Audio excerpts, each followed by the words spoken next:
So they told him the news of the men of Jabesh. And the Spirit of God rushed upon Saul when he heard these words, and his anger was greatly kindled. He took a yoke of oxen and cut them in pieces, and sent them throughout all the territory of Israel by the hand of the messengers, saying, Whoever does not come out after Saul and Samuel, so shall it be done to his oxen. Then the dread of the Lord fell upon the people, and they came out as one man. When he mustered them at Bezek, the people of Israel were 300,000, and the men of Judah 30,000. And they said to the messengers who had come, Thus shall you say to the man of Jabesh Gilead, Tomorrow, by the time the sun is hot, you shall have salvation. When the messengers came and told the men of Jabesh, they were glad. Therefore the men of Jabesh said, Tomorrow we will give ourselves up to you, and you may do to us whatever seems good to you. And the next day Saul put the people in 3 companies, and they came into the midst of the camp in the morning watch, and struck down the Ammonites until the heat of the day. And those who survived were scattered, so that no 2 of them were left together. Then the people said to Samuel, Who is it that said, Shall Saul reign over us? Bring the men, that we may put them to death. But Saul said, Not a man shall be put to death this day, for today the Lord has worked salvation in Israel. Then Samuel said to the people, Come, let us go to Gilgal, and there renew the kingdom. So all the people went to Gilgal, and there they made Saul king before the Lord in Gilgal. There they sacrificed peace offerings before the Lord, and there Saul and all the men of Israel rejoiced greatly. Chapter 12. And Samuel said to all Israel, Behold, I have obeyed your voice in all that you have said to me, and have made a king over you. And now behold, the king walks before you, and I am old and gray, and behold, my sons are with you. I have walked before you from my youth until this day. Here I am. Testify against me before the Lord and before his anointed. Whose ox have I taken? Or whose donkey have I taken? Or whom have I defrauded? Whom have I oppressed? Or from whose hand have I taken a bribe to blind my eyes with it? Testify against me, and I will restore it to you. They said, You have not defrauded us, or oppressed us, or taken anything from any man's hand. And he said to them, The Lord is witness against you, and his anointed is witness this day, that you have not found anything in my hand. And they said, He is witness. And Samuel said to the people, The Lord is witness who appointed Moses and Aaron, and brought your fathers up out of the land of Egypt. Now therefore stand still, that I may plead with you before the Lord concerning all the righteous deeds of the Lord that he performed for you and for your fathers. When Jacob went into Egypt and the Egyptians oppressed them, then your fathers cried out to the Lord, and the Lord sent Moses and Aaron, who brought your fathers out of Egypt, and made them dwell in this place. But they forgot the Lord their God, and he sold them into the hand of Sisera, commander of the army of Hazor, and into the hand of the Philistines, and into the hand of the king of Moab. And they fought against them. And they cried out to the Lord and said, We have sinned because we have forsaken the Lord and have served the Baals and the Ashtaroth. But now deliver us out of the hand of our enemies, that we may serve you. And the Lord sent Jerubbaal and Barak and Jephthah and Samuel, and delivered you out of the hand of your enemies on every side, and you lived in safety. And when you saw that Nahash the king of the Ammonites came against you, you said to me, No, but a king shall reign over us, when the Lord your God was king. And now behold the king whom you have chosen, for whom you have asked. Behold, the Lord has set a king over you. If you will fear the Lord and serve him, and obey his voice, and not rebel against the commandment of the Lord, and if both you and the king who reigns over you will follow the Lord your God, it will be well. But if you will not obey the voice of the Lord, but rebel against the commandment of the Lord, then the hand of the Lord will be against you and your king. Now therefore stand still, and see this great thing that the Lord will do before your eyes. Is it not wheat harvest today? I will call upon the Lord, that he may send thunder and rain. And you shall know and see that your wickedness is great, which you have done in the sight of the Lord, in asking for yourselves a king.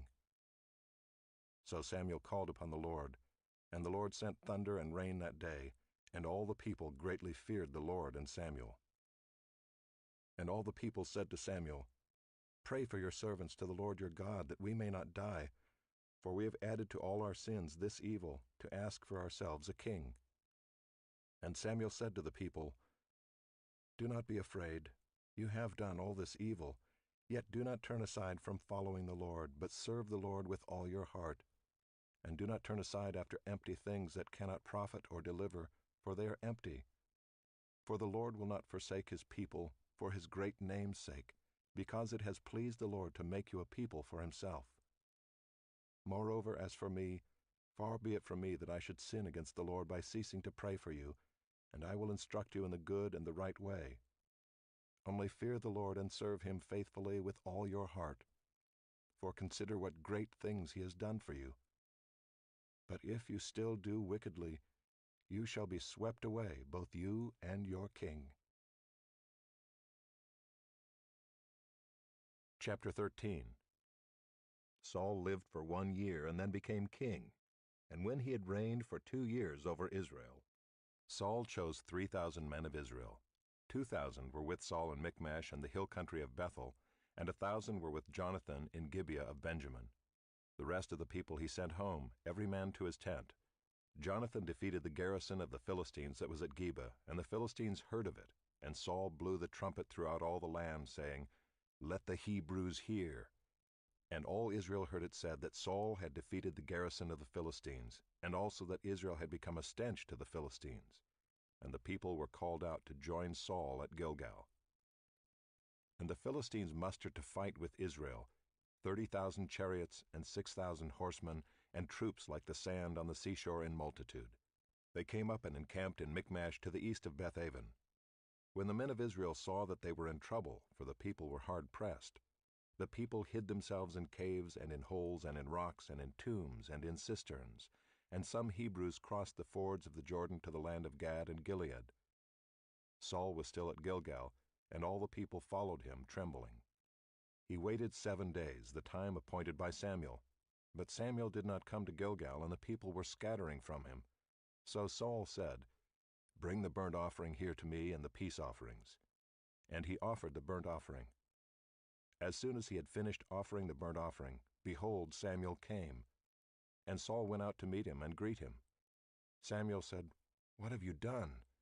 And Saul said, "When I saw that the people were scattering from me, and that you did not come within the days appointed, and that the Philistines had mustered at Michmash, I said, 'Now the Philistines will come down against me at Gilgal,' and I have not sought the favor of the Lord.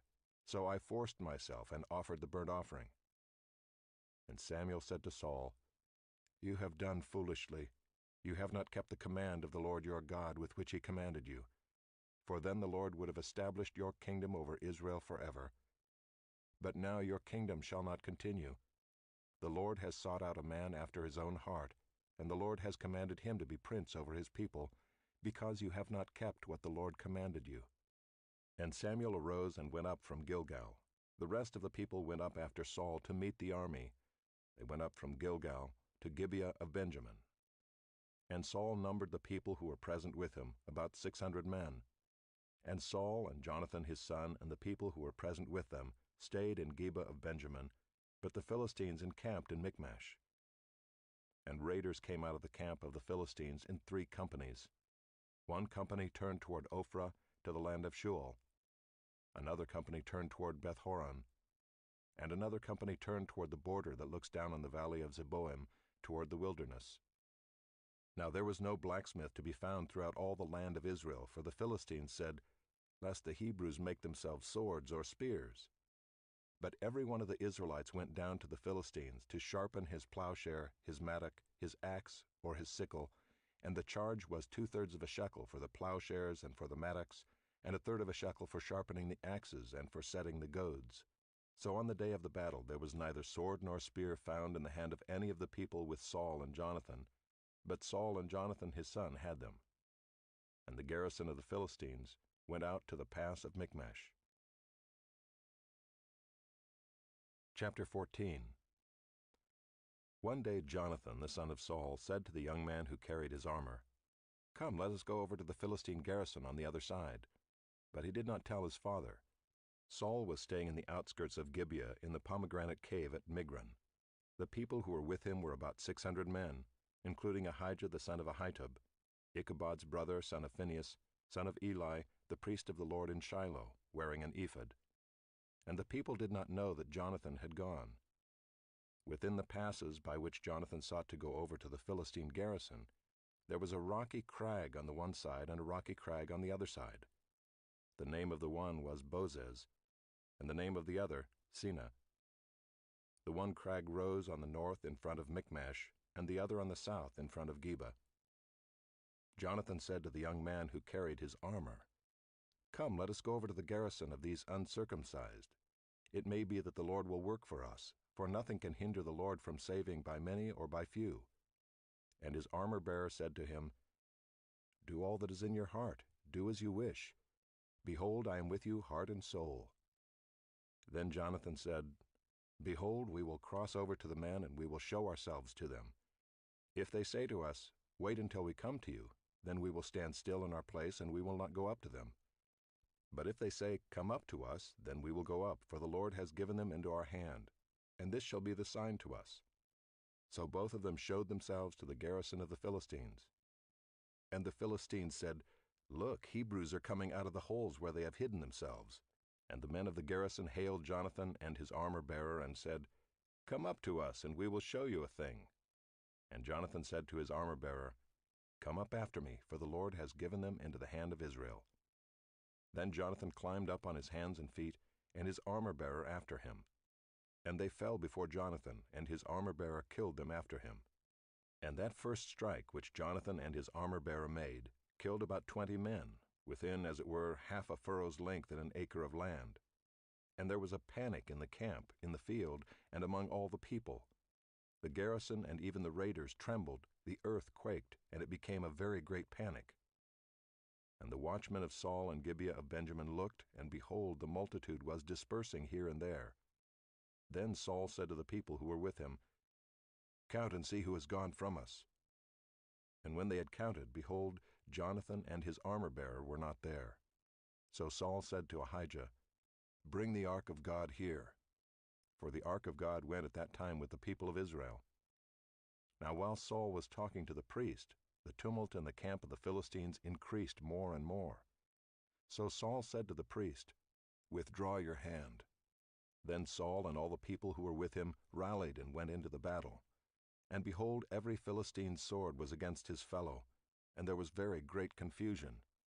Now the Hebrews who had been with the Philistines before that time, and who had gone up with them into the camp, even they also turned to be with the Israelites who were with Saul and Jonathan.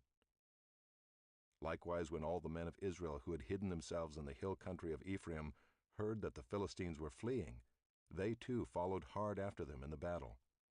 So the Lord saved Israel that day, and the battle passed beyond Bethaven. And the men of Israel had been hard pressed that day. So Saul had laid an oath on the people, saying, "Cursed be the man who eats food until it is evening, and I am avenged on my enemies." So none of the people had tasted food. Now when all the people came to the forest, behold, there was honey on the ground. And when the people entered the forest, behold, the honey was dropping, but no one put his hand to his mouth, for the people feared the oath. But Jonathan had not heard his father charge the people with the oath, so he put out the tip of the staff that was in his hand, and dipped it in the honeycomb, and put his hand to his mouth, and his eyes became bright. Then one of the people said, "Your father strictly charged the people with an oath, saying, 'Cursed be the man who eats food this day.' And the people were faint. Then Jonathan said, 'My father has troubled the land. See how my eyes have become bright because I tasted a little of this honey. How much better if the people had eaten freely today of the spoil of their enemies that they found. For now the defeat among the Philistines has not been great.' They struck down the Philistines that day from Michmash to Aijalon, and the people were very faint. The people pounced on the spoil and took sheep and oxen and calves and slaughtered them on the ground, and the people ate them with the blood.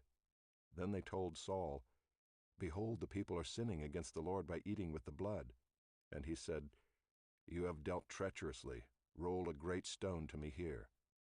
And Saul said, Disperse yourselves among the people, and say to them, Let every man bring his ox or his sheep, and slaughter them here and eat, and do not sin against the Lord by eating with the blood.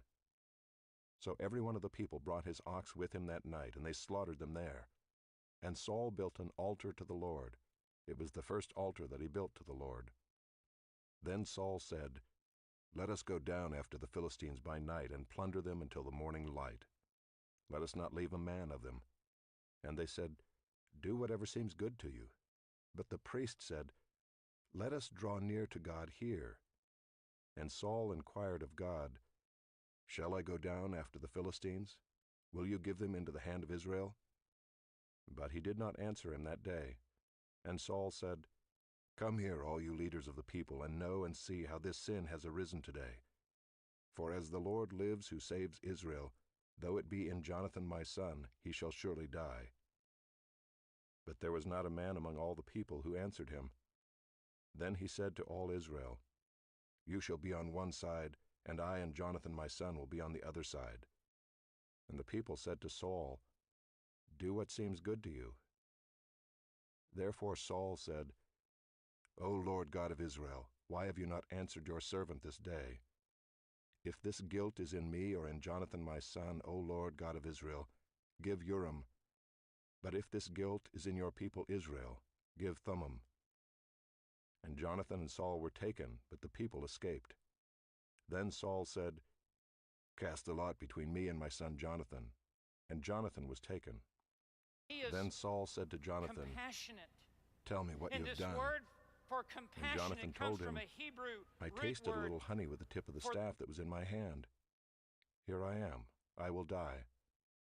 And Saul said, God do so to me and more also. You shall surely die, Jonathan. Then the people said to Saul, Shall Jonathan die who has worked this great salvation in Israel? Far from it. As the Lord lives, there shall not one hair of his head fall to the ground, for he has worked with God this day. So the people ransomed Jonathan so that he did not die. Then Saul went up from pursuing the Philistines, and the Philistines went to their own place. When Saul had taken the kingship over Israel, he fought against all his enemies on every side, against Moab, against the Ammonites, against Edom, against the kings of Zobah, and against the Philistines. Wherever he turned, he routed them. And he did valiantly and struck the Amalekites and delivered Israel out of the hands of those who plundered them. Now the sons of Saul were Jonathan, Ishvi, and Malchishua, and the names of his 2 daughters were these. The name of the firstborn was Merab, and the name of the younger, Michal. And the name of Saul's wife was Ahinoam, the daughter of Ahimaaz. And the name of the commander of his army was Abner the son of Ner, Saul's uncle. Kish was the father of Saul, and Ner the father of Abner was the son of Abiel. There was hard fighting against the Philistines all the days of Saul. And when Saul saw any strong man or any valiant man, he attached him to himself. Chapter 15. And Samuel said to Saul, The Lord sent me to anoint you king over his people Israel. Now therefore listen to the words of the Lord. Thus says the Lord of hosts, I have noted what Amalek did to Israel in opposing them on the way when they came up out of Egypt. Now go and strike Amalek, and devote to destruction all that they have. Do not spare them, but kill both man and woman, child and infant, ox and sheep, camel and donkey. So Saul summoned the people and numbered them in Telaim, 200,000 men on foot, and 10,000 men of Judah. And Saul came to the city of Amalek and lay in wait in the valley. Then Saul said to the Kenites, Go, depart, go down from among the Amalekites, lest I destroy you with them. For you showed kindness to all the people of Israel when they came up out of Egypt. So the Kenites departed from among the Amalekites. And Saul defeated the Amalekites from Havilah as far as Shur, which is east of Egypt. And he took Agag the king of the Amalekites alive, and devoted to destruction all the people with the edge of the sword. But Saul and the people spared Agag and the best of the sheep, and of the oxen, and of the fattened calves, and the lambs, and all that was good, and would not utterly destroy them. All that was despised and worthless they devoted to destruction. The word of the Lord came to Samuel. I regret that I have made Saul king, for he has turned back from following me and has not performed my commandments." And Samuel was angry, and he cried to the Lord all night. And Samuel rose early to meet Saul in the morning. And it was told Samuel, "Saul came to Carmel, and behold, he set up a monument for himself, and turned and passed on and went down to Gilgal." And Samuel came to Saul, and Saul said to him, "Blessed be you to the Lord. I have performed the commandment of the Lord." And Samuel said, "What then is this bleating of the sheep in my ears and the lowing of the oxen that I hear?" Saul said, "They have brought them from the Amalekites, for the people spared the best of the sheep and of the oxen to sacrifice to the Lord your God, and the rest we have devoted to destruction." Then Samuel said to Saul, "Stop, I will tell you what the Lord said to me this night." And he said to him, "Speak."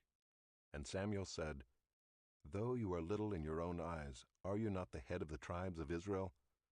The Lord anointed you king over Israel.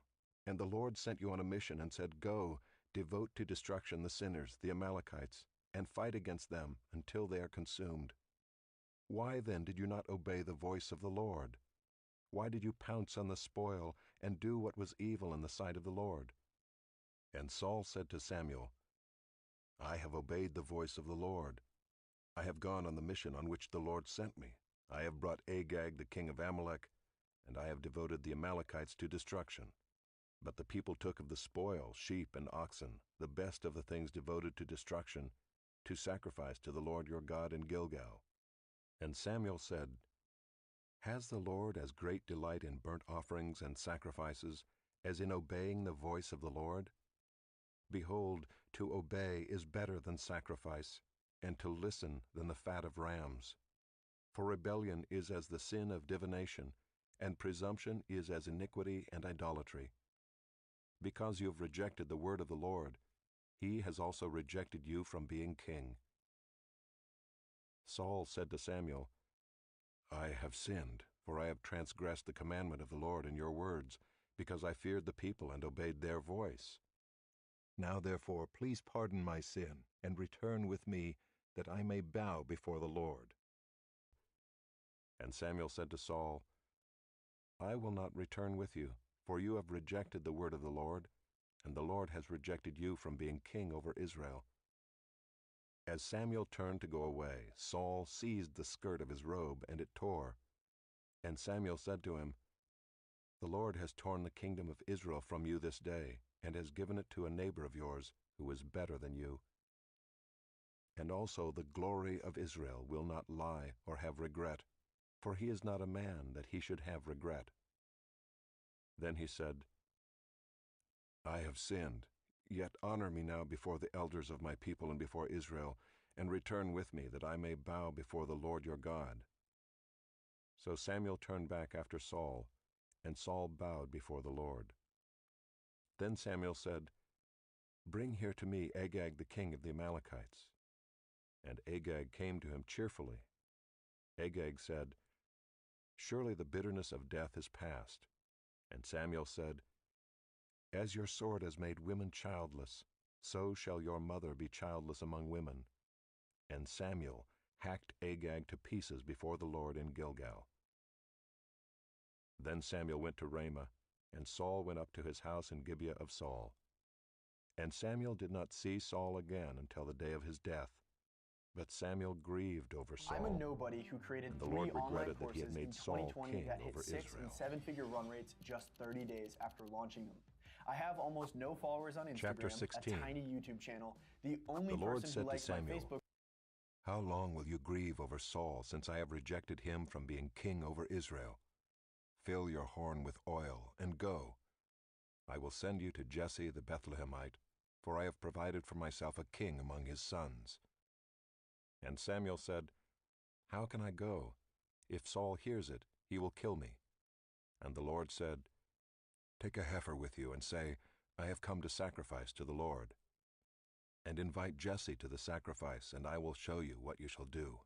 And you shall anoint for me him whom I declare to you." Samuel did what the Lord commanded, and came to Bethlehem. The elders of the city came to meet him trembling, and said, "Do you come peaceably?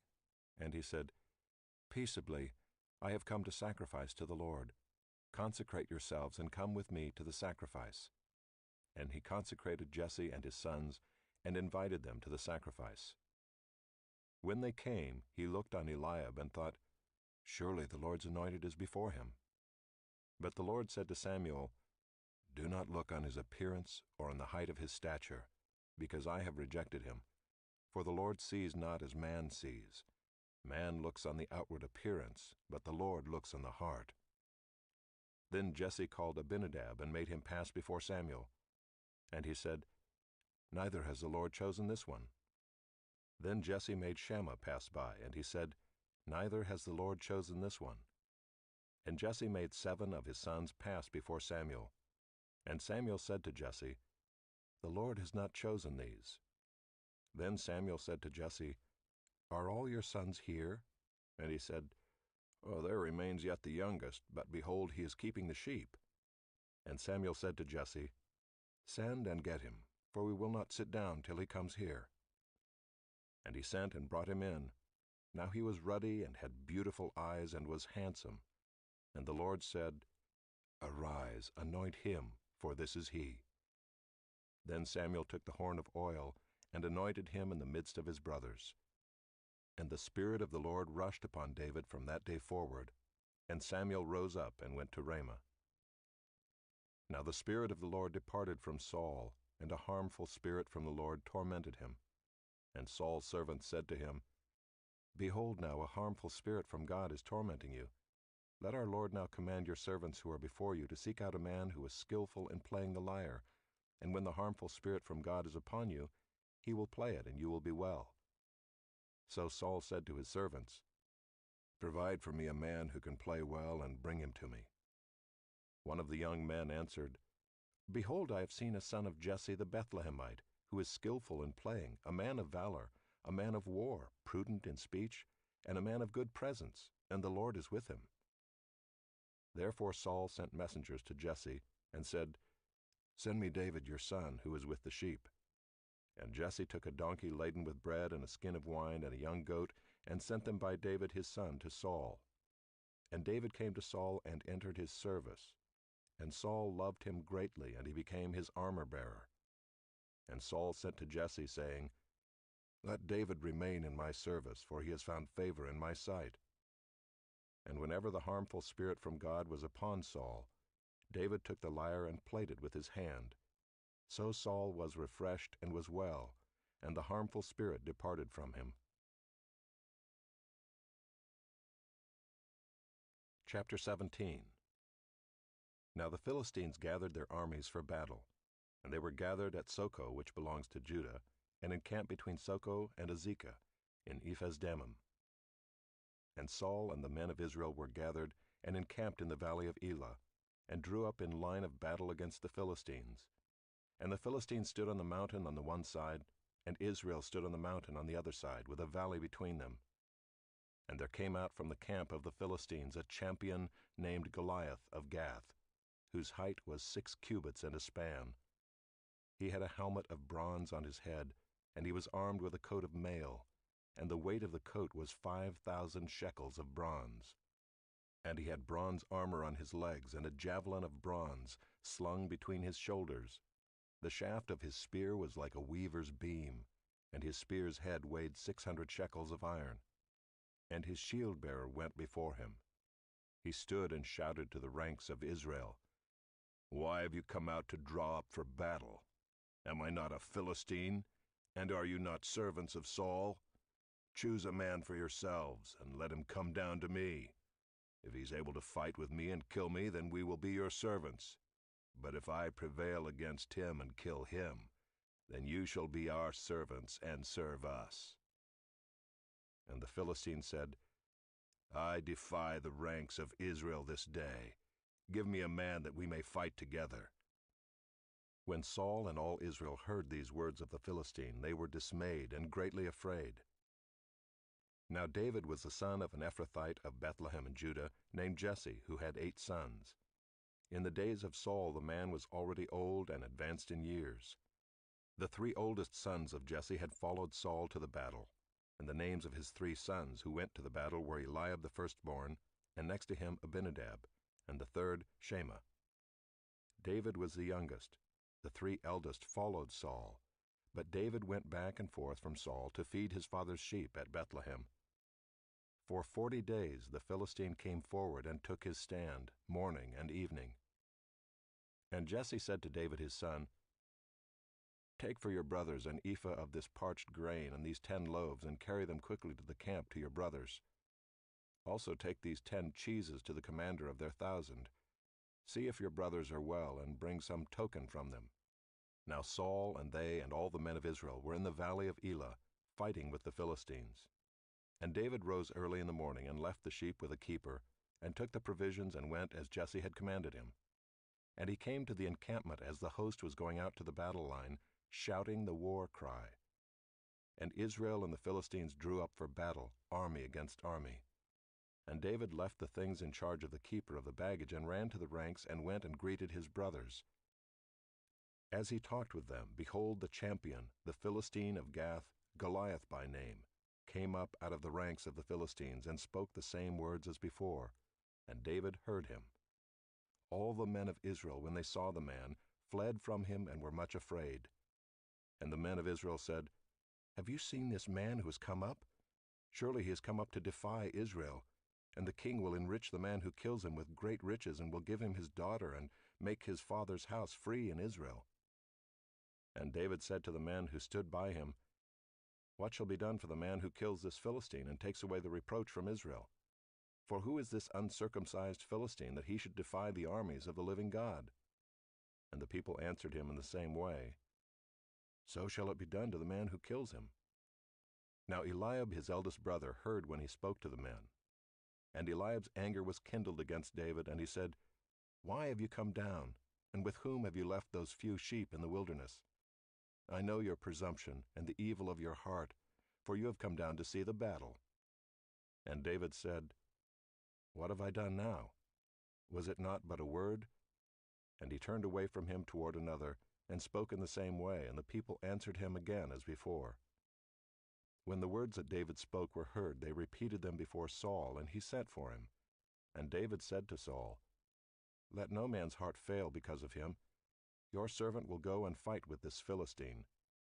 And Saul said to David, "You are not able to go against this Philistine to fight with him, for you are but a youth, and he has been a man of war from his youth." But David said to Saul, "Your servant used to keep sheep for his father, and when there came a lion or a bear and took a lamb from the flock, I went after him and struck him and delivered it out of his mouth. And if he arose against me, I caught him by his beard and struck him and killed him.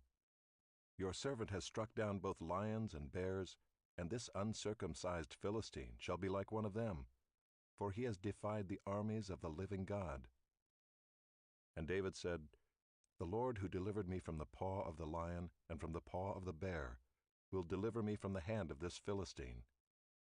And Saul said to David, "Go, and the Lord be with you."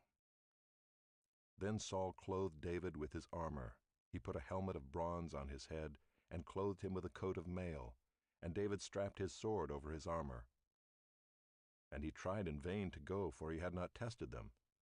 Then David said to Saul, "I cannot go with these, for I have not tested them." So David put them off. Then he took his staff in his hand and chose 5 smooth stones from the brook, and put them in his shepherd's pouch. His sling was in his hand, and he approached the Philistine. And the Philistine moved forward and came near to David, with his shield-bearer in front of him. And when the Philistine looked and saw David, he disdained him, for he was but a youth, ruddy and handsome in appearance. And the Philistine said to David, "Am I a dog that you come to me with sticks?" And the Philistine cursed David by his gods. The Philistine said to David, "Come to me, and I will give your flesh to the birds of the air and to the beasts of the field." Then David said to the Philistine, "You come to me with a sword and with a spear and with a javelin, but I come to you in the name of the Lord of hosts, the God of the armies of Israel, whom you have defied. This day the Lord will deliver you into my hand, and I will strike you down and cut off your head, and I will give the dead bodies of the host of the Philistines this day to the birds of the air and to the wild beasts of the earth, that all the earth may know that there is a God in Israel, and that all this assembly may know that the Lord saves not with sword and spear, for the battle is the Lord's, and he will give you into our hand." When the Philistine arose and came and drew near to meet David, David ran quickly toward the battle line to meet the Philistine. And David put his hand in his bag and took out a stone and slung it and struck the Philistine on his forehead. The stone sank into his forehead, and he fell on his face to the ground. So David prevailed over the Philistine with a sling and with a stone, and struck the Philistine and killed him. There was no sword in the hand of David. Then David ran and stood over the Philistine and took his sword and drew it out of its sheath and killed him and cut off his head with it. When the Philistines saw that their champion was dead, they fled. And the men of Israel and Judah rose with a shout and pursued the Philistines as far as Gath and the gates of Ekron, so that the wounded Philistines fell on the way from Shaaraim as far as Gath and Ekron. And the people of Israel came back from chasing the Philistines, and they plundered their camp. And David took the head of the Philistine and brought it to Jerusalem, but he put his armor in his tent. As soon as Saul saw David go out against the Philistine, he said to Abner, the commander of the army, "Abner, whose son is this youth?" And Abner said, "As your soul lives, O king, I do not know." And the king said, "Inquire whose son the boy is." And as soon as David returned from the striking down of the Philistine, Abner took him and brought him before Saul with the head of the Philistine in his hand.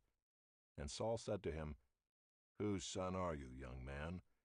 And David answered, "I am the son of your servant Jesse the Bethlehemite."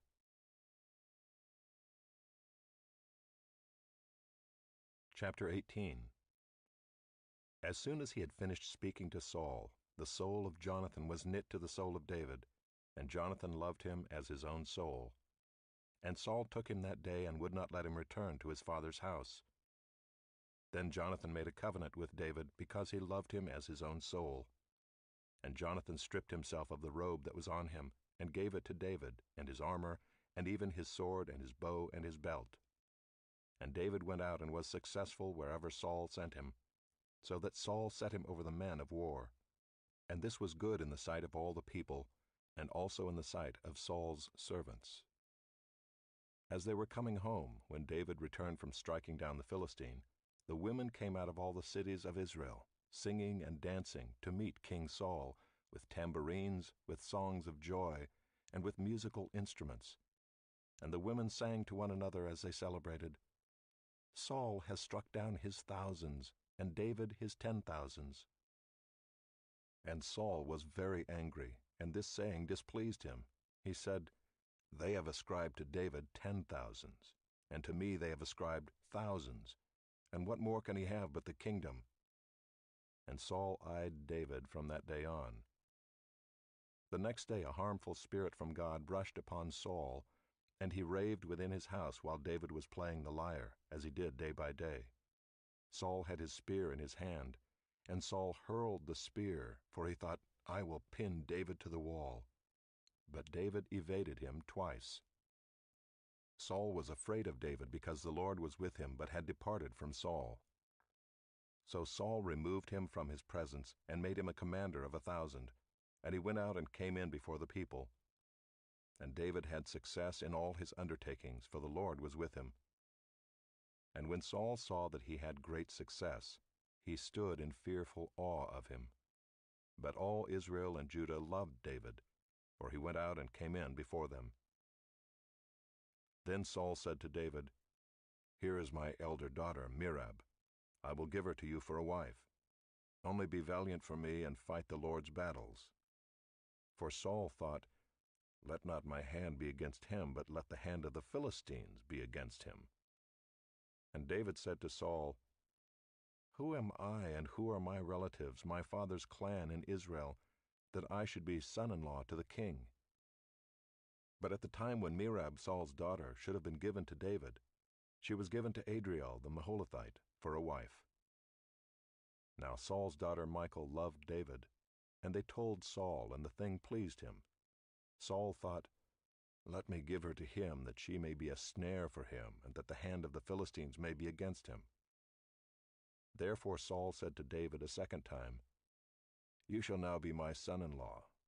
And Saul commanded his servants, "Speak to David in private, and say, Behold, the king has delight in you, and all his servants love you. Now then become the king's son-in-law." And Saul's servants spoke these words in the ears of David. And David said, "Does it seem to you a little thing to become the king's son-in-law, since I am a poor man and have no reputation?" And the servants of Saul told him, "Thus and so did David speak." Then Saul said, "Thus shall you say to David, The king desires no bride price except 100 foreskins of the Philistines, that he may be avenged of the king's enemies." Now Saul thought to make David fall by the hand of the Philistines. And when his servants told David these words, it pleased David well to be the king's son-in-law. Before the time had expired, David arose and went along with his men, and killed 200 of the Philistines. And David brought their foreskins, which were given in full number to the king, that he might become the king's son-in-law. And Saul gave him his daughter Michal for a wife. But when Saul saw and knew that the Lord was with David, and that Michal, Saul's daughter, loved him, Saul was even more afraid of David. So Saul was David's enemy continually. Then the commanders of the Philistines came out to battle, and as often as they came out, David had more success than all the servants of Saul, so that his name was highly esteemed. Chapter 19. And Saul spoke to Jonathan his son and to all his servants that they should kill David. But Jonathan, Saul's son, delighted much in David. And Jonathan told David, "Saul my father seeks to kill you. Therefore be on your guard in the morning. Stay in a secret place and hide yourself. And I will go out and stand beside my father in the field where you are, and I will speak to my father about you. And if I learn anything, I will tell you." And Jonathan spoke well of David to Saul his father, and said to him, "Let not the king sin against his servant David, because he has not sinned against you, and because his deeds have brought good to you. For he took his life in his hand, and he struck down the Philistine, and the Lord worked a great salvation for all Israel. You saw it, and rejoiced. Why then will you sin against innocent blood by killing David without cause?" And Saul listened to the voice of Jonathan. Saul swore, "As the Lord lives, he shall not be put to death." And Jonathan called David, and Jonathan reported to him all these things. And Jonathan brought David to Saul, and he was in his presence as before. And there was war again, and David went out and fought with the Philistines, and struck them with a great blow, so that they fled before him. Then a harmful spirit from the Lord came upon Saul as he sat in his house with his spear in his hand, and David was playing the lyre. And Saul sought to pin David to the wall with a spear, but he eluded Saul, so that he struck the spear into the wall. And David fled and escaped that night. Saul sent messengers to David's house to watch him, that he might kill him in the morning. But Michal, David's wife, told him, "If you do not escape with your life tonight, tomorrow you will be killed." So Michal let David down through the window, and he fled away and escaped. Michal took an image and laid it on the bed, and put a pillow of goat's hair at its head, and covered it with the clothes. And when Saul sent messengers to take David, she said, "He is sick." Then Saul sent the messengers to see David, saying, "Bring him up to me in the bed, that I may kill him." And when the messengers came in, behold, the image was in the bed, with the pillow of goat's hair at its head.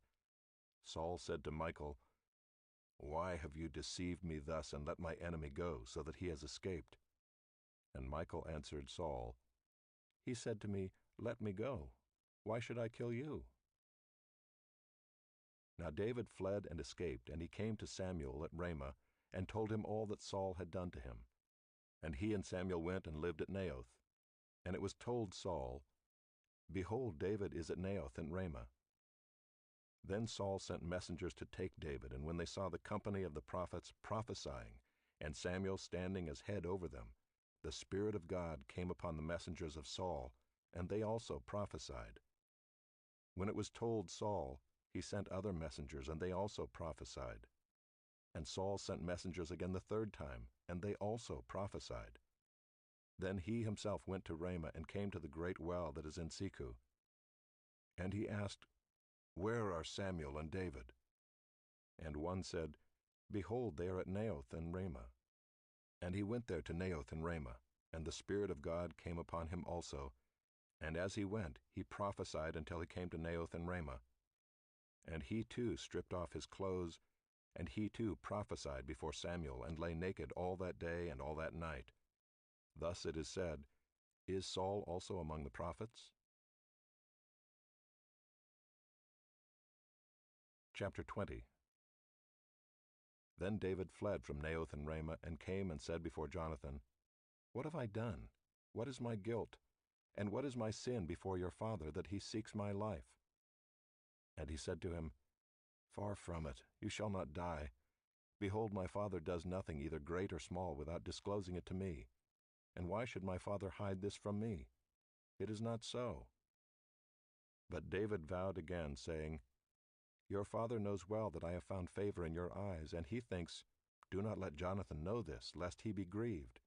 But truly as the Lord lives, and as your soul lives, there is but a step between me and death. Then Jonathan said to David, Whatever you say, I will do for you. David said to Jonathan, Behold, tomorrow is the new moon, and I should not fail to sit at table with the king. But let me go that I may hide myself in the field till the third day at evening. If your father misses me at all, then say, David earnestly asked leave of me to run to Bethlehem his city, for there is a yearly sacrifice there for all the clan. If he says, Good, it will be well with your servant. But if he is angry, then know that harm is determined by him. Therefore deal kindly with your servant, for you have brought your servant into a covenant of the Lord with you. But if there is guilt in me, kill me yourself, for why should you bring me to your father? And Jonathan said, Far be it from you. If I knew that it was determined by my father that harm should come to you, would I not tell you? Then David said to Jonathan, Who will tell me if your father answers you roughly? And Jonathan said to David, Come, let us go out into the field. So they both went out into the field. And Jonathan said to David, The Lord God of Israel be witness, when I have sounded out my father about this time tomorrow or the third day, behold, if he is well disposed toward David, shall I not then send and disclose it to you? But should it please my father to do you harm, the Lord do so to Jonathan and more also, if I do not disclose it to you and send you away, that you may go in safety. May the Lord be with you, as he has been with my father. If I am still alive, show me the steadfast love of the Lord, that I may not die. And do not cut off your steadfast love from my house forever, when the Lord cuts off every one of the enemies of David from the face of the earth. And Jonathan made a covenant with the house of David, saying, May the Lord take vengeance on David's enemies. And Jonathan made David swear again by his love for him, for he loved him as he loved his own soul. Then Jonathan said to him, Tomorrow is the new moon, and you will be missed, because your seat will be empty. On the third day go down quickly to the place where you hid yourself when the matter was in hand, and remain beside the stone heap. And I will shoot 3 arrows to the side of it, as though I shot at a mark. And behold, I will send the boy, saying, Go, find the arrows. If I say to the boy, Look, the arrows are on this side of you, take them. Then you are to come, for as the Lord lives, it is safe for you, and there is no danger. But if I say to the youth, Look, the arrows are beyond you, then go, for the Lord has sent you away. And as for the matter of which you and I have spoken, behold, the Lord is between you and me forever. So David hid himself in the field, and when the new moon came, the king sat down to eat food. The king sat on his seat, as at other times, on the seat by the wall. Jonathan sat opposite, and Abner sat by Saul's side, but David's place was empty. Yet Saul did not say anything that day, for he thought, Something has happened to him. He is not clean, surely he is not clean. But on the second day, the day after the new moon, David's place was empty. And Saul said to Jonathan his son, Why has not the son of Jesse come to the meal, either yesterday or today? Jonathan answered Saul, David earnestly asked leave of me to go to Bethlehem. He said, "Let me go, for our clan holds a sacrifice in the city, and my brother has commanded me to be there. So now if I have found favor in your eyes, let me get away and see my brothers." For this reason he has not come to the king's table. Then Saul's anger was kindled against Jonathan, and he said to him, "You son of a perverse, rebellious woman, do I not know that you have chosen the son of Jesse to your own shame, and to the shame of your mother's nakedness? For as long as the son of Jesse lives on the earth, neither you nor your kingdom shall be established. Therefore send and bring him to me, for he shall surely die." Then Jonathan answered Saul his father, "Why should he be put to death? What has he done?" But Saul hurled his spear at him to strike him. So Jonathan knew that his father was determined to put David to death. And Jonathan rose from the table in fierce anger and ate no food the 2nd day of the month, for he was grieved for David, because his father had disgraced him. In the morning Jonathan went out into the field to the appointment with David, and with him a little boy. And he said to his boy, "Run and find the arrows that I shoot." As the boy ran, he shot an arrow beyond him. And when the boy came to the place of the arrow that Jonathan had shot, Jonathan called after the boy and said, "Is not the arrow beyond you?" And Jonathan called after the boy, "Hurry, be quick, do not stay." So Jonathan's boy gathered up the arrows and came to his master. But the boy knew nothing, only Jonathan and David knew the matter. And Jonathan gave his weapons to his boy and said to him, "Go and carry them to the city." And as soon as the boy had gone, David rose from beside the stone heap, and fell on his face to the ground, and bowed 3 times. And they kissed one another and wept with one another, David weeping the most.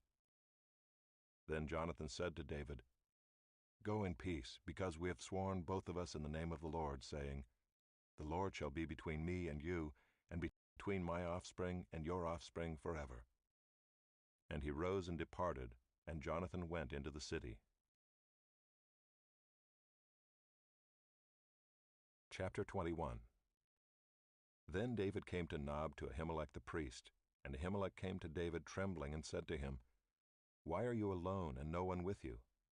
And David said to Ahimelech the priest, "The king has charged me with a matter and said to me, 'Let no one know anything of the matter about which I send you, and with which I have charged you. I have made an appointment with the young men for such and such a place. Now then, what do you have on hand? Give me 5 loaves of bread, or whatever is here.' And the priest answered David, 'I have no common bread on hand, but there is holy bread, if the young men have kept themselves from women.' And David answered the priest, 'Truly women have been kept from us as always when I go on an expedition. The vessels of the young men are holy even when it is an ordinary journey. How much more today will their vessels be holy?' So the priest gave him the holy bread, for there was no bread there but the bread of the presence, which is removed from before the Lord, to be replaced by hot bread on the day it is taken away. Now a certain man of the servants of Saul was there that day, detained before the Lord. His name was Doeg the Edomite, the chief of Saul's herdsmen. Then David said to Ahimelech, 'Then have you not here a spear or a sword at hand?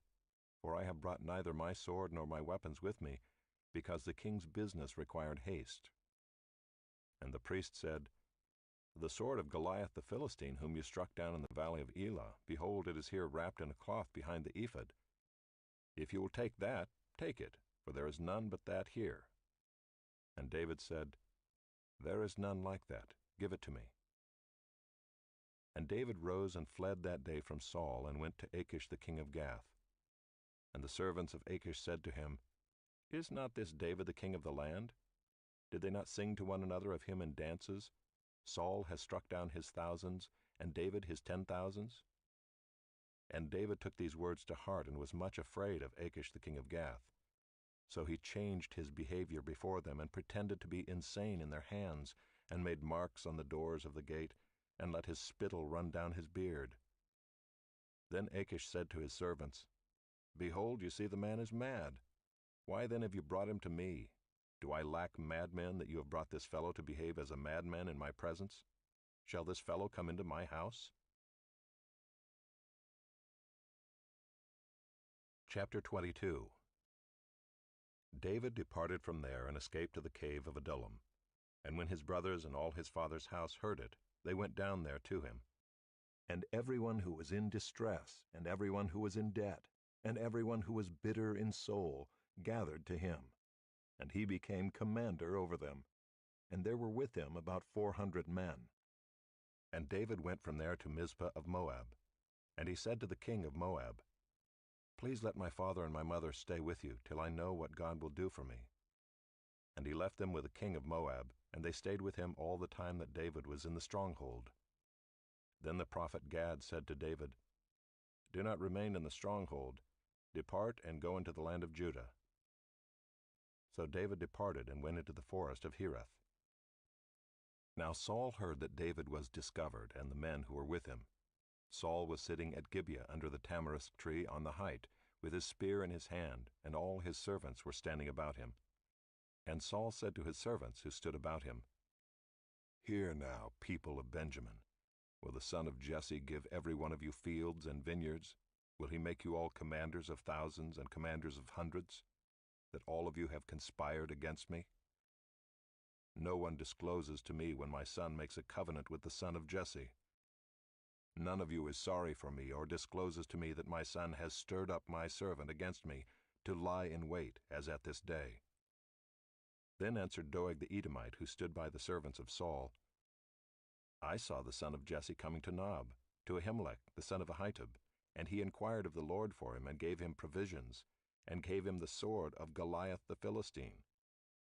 Then the king sent to summon Ahimelech the priest, the son of Ahitub, and all his father's house, the priests who were at Nob, and all of them came to the king. And Saul said, "Hear now, son of Ahitub." And he answered, "Here I am, my lord." And Saul said to him, "Why have you conspired against me, you and the son of Jesse, in that you have given him bread and a sword, and have inquired of God for him, so that he has risen against me to lie in wait, as at this day?" Then Ahimelech answered the king, "And who among all your servants is so faithful as David, who is the king's son-in-law and captain over your bodyguard, and honored in your house? Is today the first time that I have inquired of God for him? No. Let not the king impute anything to his servant or to all the house of my father, for your servant has known nothing of all this, much or little." And the king said, "You shall surely die, Ahimelech, you and all your father's house." And the king said to the guard who stood about him, "Turn and kill the priests of the Lord, because their hand also is with David, and they knew that he fled and did not disclose it to me." But the servants of the king would not put out their hand to strike the priests of the Lord. Then the king said to Doeg, "You turn and strike the priests." And Doeg the Edomite turned and struck down the priests, and he killed on that day 85 persons who wore the linen ephod. And Nob, the city of the priests, he put to the sword, both man and woman, child and infant, ox, donkey, and sheep, he put to the sword. But one of the sons of Ahimelech, the son of Ahitub, named Abiathar, escaped and fled after David. And Abiathar told David that Saul had killed the priests of the Lord. And David said to Abiathar, "I knew on that day when Doeg the Edomite was there, that he would surely tell Saul, 'I have occasioned the death of all the persons of your father's house. Stay with me, do not be afraid, for he who seeks my life seeks your life. With me you shall be in safe keeping.'" Chapter 23. Now they told David, "Behold, the Philistines are fighting against Keilah and are robbing the threshing floors." Therefore David inquired of the Lord, "Shall I go and attack these Philistines?" And the Lord said to David, "Go and attack the Philistines and save Keilah." But David's men said to him, "Behold, we are afraid here in Judah. How much more then if we go to Keilah against the armies of the Philistines?" Then David inquired of the Lord again, and the Lord answered him, "Arise, go down to Keilah, for I will give the Philistines into your hand." And David and his men went to Keilah and fought with the Philistines, and brought away their livestock, and struck them with a great blow. So David saved the inhabitants of Keilah. When Abiathar the son of Ahimelech had fled to David to Keilah, he had come down with an ephod in his hand. Now it was told Saul that David had come to Keilah. And Saul said, God has given him into my hand, for he has shut himself in by entering a town that has gates and bars. And Saul summoned all the people to war, to go down to Keilah to besiege David and his men. David knew that Saul was plotting harm against him, and he said to Abiathar the priest, Bring the ephod here. Then David said, O Lord, the God of Israel, your servant has surely heard that Saul seeks to come to Keilah to destroy the city on my account. Will the men of Keilah surrender me into his hand? Will Saul come down, as your servant has heard? O Lord, the God of Israel, please tell your servant. And the Lord said, He will come down. Then David said, Will the men of Keilah surrender me and my men into the hand of Saul? And the Lord said, They will surrender you. Then David and his men, who were about 600, arose and departed from Keilah, and went wherever they could go. When Saul was told that David had escaped from Keilah, he gave up the expedition. And David remained in the strongholds in the wilderness, in the hill country of the wilderness of Ziph. And Saul sought him every day, but God did not give him into his hand. David saw that Saul had come out to seek his life. David was in the wilderness of Ziph at Horesh. And Jonathan, Saul's son, rose and went to David at Horesh, and strengthened his hand in God. And he said to him, Do not fear, for the hand of Saul my father shall not find you. You shall be king over Israel, and I shall be next to you. Saul my father also knows this. And the two of them made a covenant before the Lord. David remained at Horesh, and Jonathan went home. Then the Ziphites went up to Saul at Gibeah, saying, Is not David hiding among us in the strongholds at Horesh, on the hill of Hachilah, which is south of Jeshimon? Now come down, O king, according to all your heart's desire to come down, and our part shall be to surrender him into the king's hand. And Saul said, May you be blessed by the Lord, for you have had compassion on me. Go, make yet more sure. Know and see the place where his foot is, and who has seen him there, for it is told me that he is very cunning. See therefore and take note of all the lurking places where he hides, and come back to me with sure information. Then I will go with you. And if he is in the land, I will search him out among all the thousands of Judah. And they arose and went to Ziph ahead of Saul. Now David and his men were in the wilderness of Maon, in the Arabah to the south of Jeshimon. And Saul and his men went to seek him. And David was told, so he went down to the rock and lived in the wilderness of Maon. And when Saul heard that, he pursued after David in the wilderness of Maon. Saul went on one side of the mountain, and David and his men on the other side of the mountain. And David was hurrying to get away from Saul. As Saul and his men were closing in on David and his men to capture them, a messenger came to Saul, saying, Hurry and come, for the Philistines have made a raid against the land. So Saul returned from pursuing after David, and went against the Philistines. Therefore that place was called the Rock of Escape. And David went up from there and lived in the strongholds of En-gedi. Chapter 24. When Saul returned from following the Philistines, he was told, Behold, David is in the wilderness of En-gedi. Then Saul took 3,000 chosen men out of all Israel, and went to seek David and his men in front of the wild goats' rocks. And he came to the sheepfolds by the way, where there was a cave, and Saul went in to relieve himself. Now David and his men were sitting in the innermost parts of the cave. And the men of David said to him, Here is the day of which the Lord said to you, Behold, I will give your enemy into your hand, and you shall do to him as it shall seem good to you. Then David arose and stealthily cut off a corner of Saul's robe. And afterward David's heart struck him, because he had cut off a corner of Saul's robe. He said to his men, The Lord forbid that I should do this thing to my Lord, the Lord's anointed, to put out my hand against him, seeing he is the Lord's anointed. So David persuaded his men with these words, and did not permit them to attack Saul. And Saul rose up and left the cave and went on his way. Afterward David also arose and went out of the cave and called after Saul, My lord the king. And when Saul looked behind him, David bowed with his face to the earth and paid homage. And David said to Saul, "Why do you listen to the words of men who say, 'Behold, David seeks your harm'? Behold, this day your eyes have seen how the Lord gave you today into my hand in the cave. And some told me to kill you, but I spared you. I said, I will not put out my hand against my Lord, for he is the Lord's anointed. See, my father, see the corner of your robe in my hand. For by the fact that I cut off the corner of your robe and did not kill you, you may know and see that there is no wrong or treason in my hands. I have not sinned against you, though you hunt my life to take it. May the Lord judge between me and you. May the Lord avenge me against you, but my hand shall not be against you. As the proverb of the ancients says, out of the wicked comes wickedness, but my hand shall not be against you. After whom has the king of Israel come out?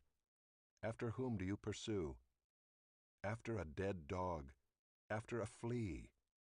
May the Lord therefore be judge and give sentence between me and you, and see to it and plead my cause and deliver me from your hand." As soon as David had finished speaking these words to Saul, Saul said, "Is this your voice, my son David?" And Saul lifted up his voice and wept.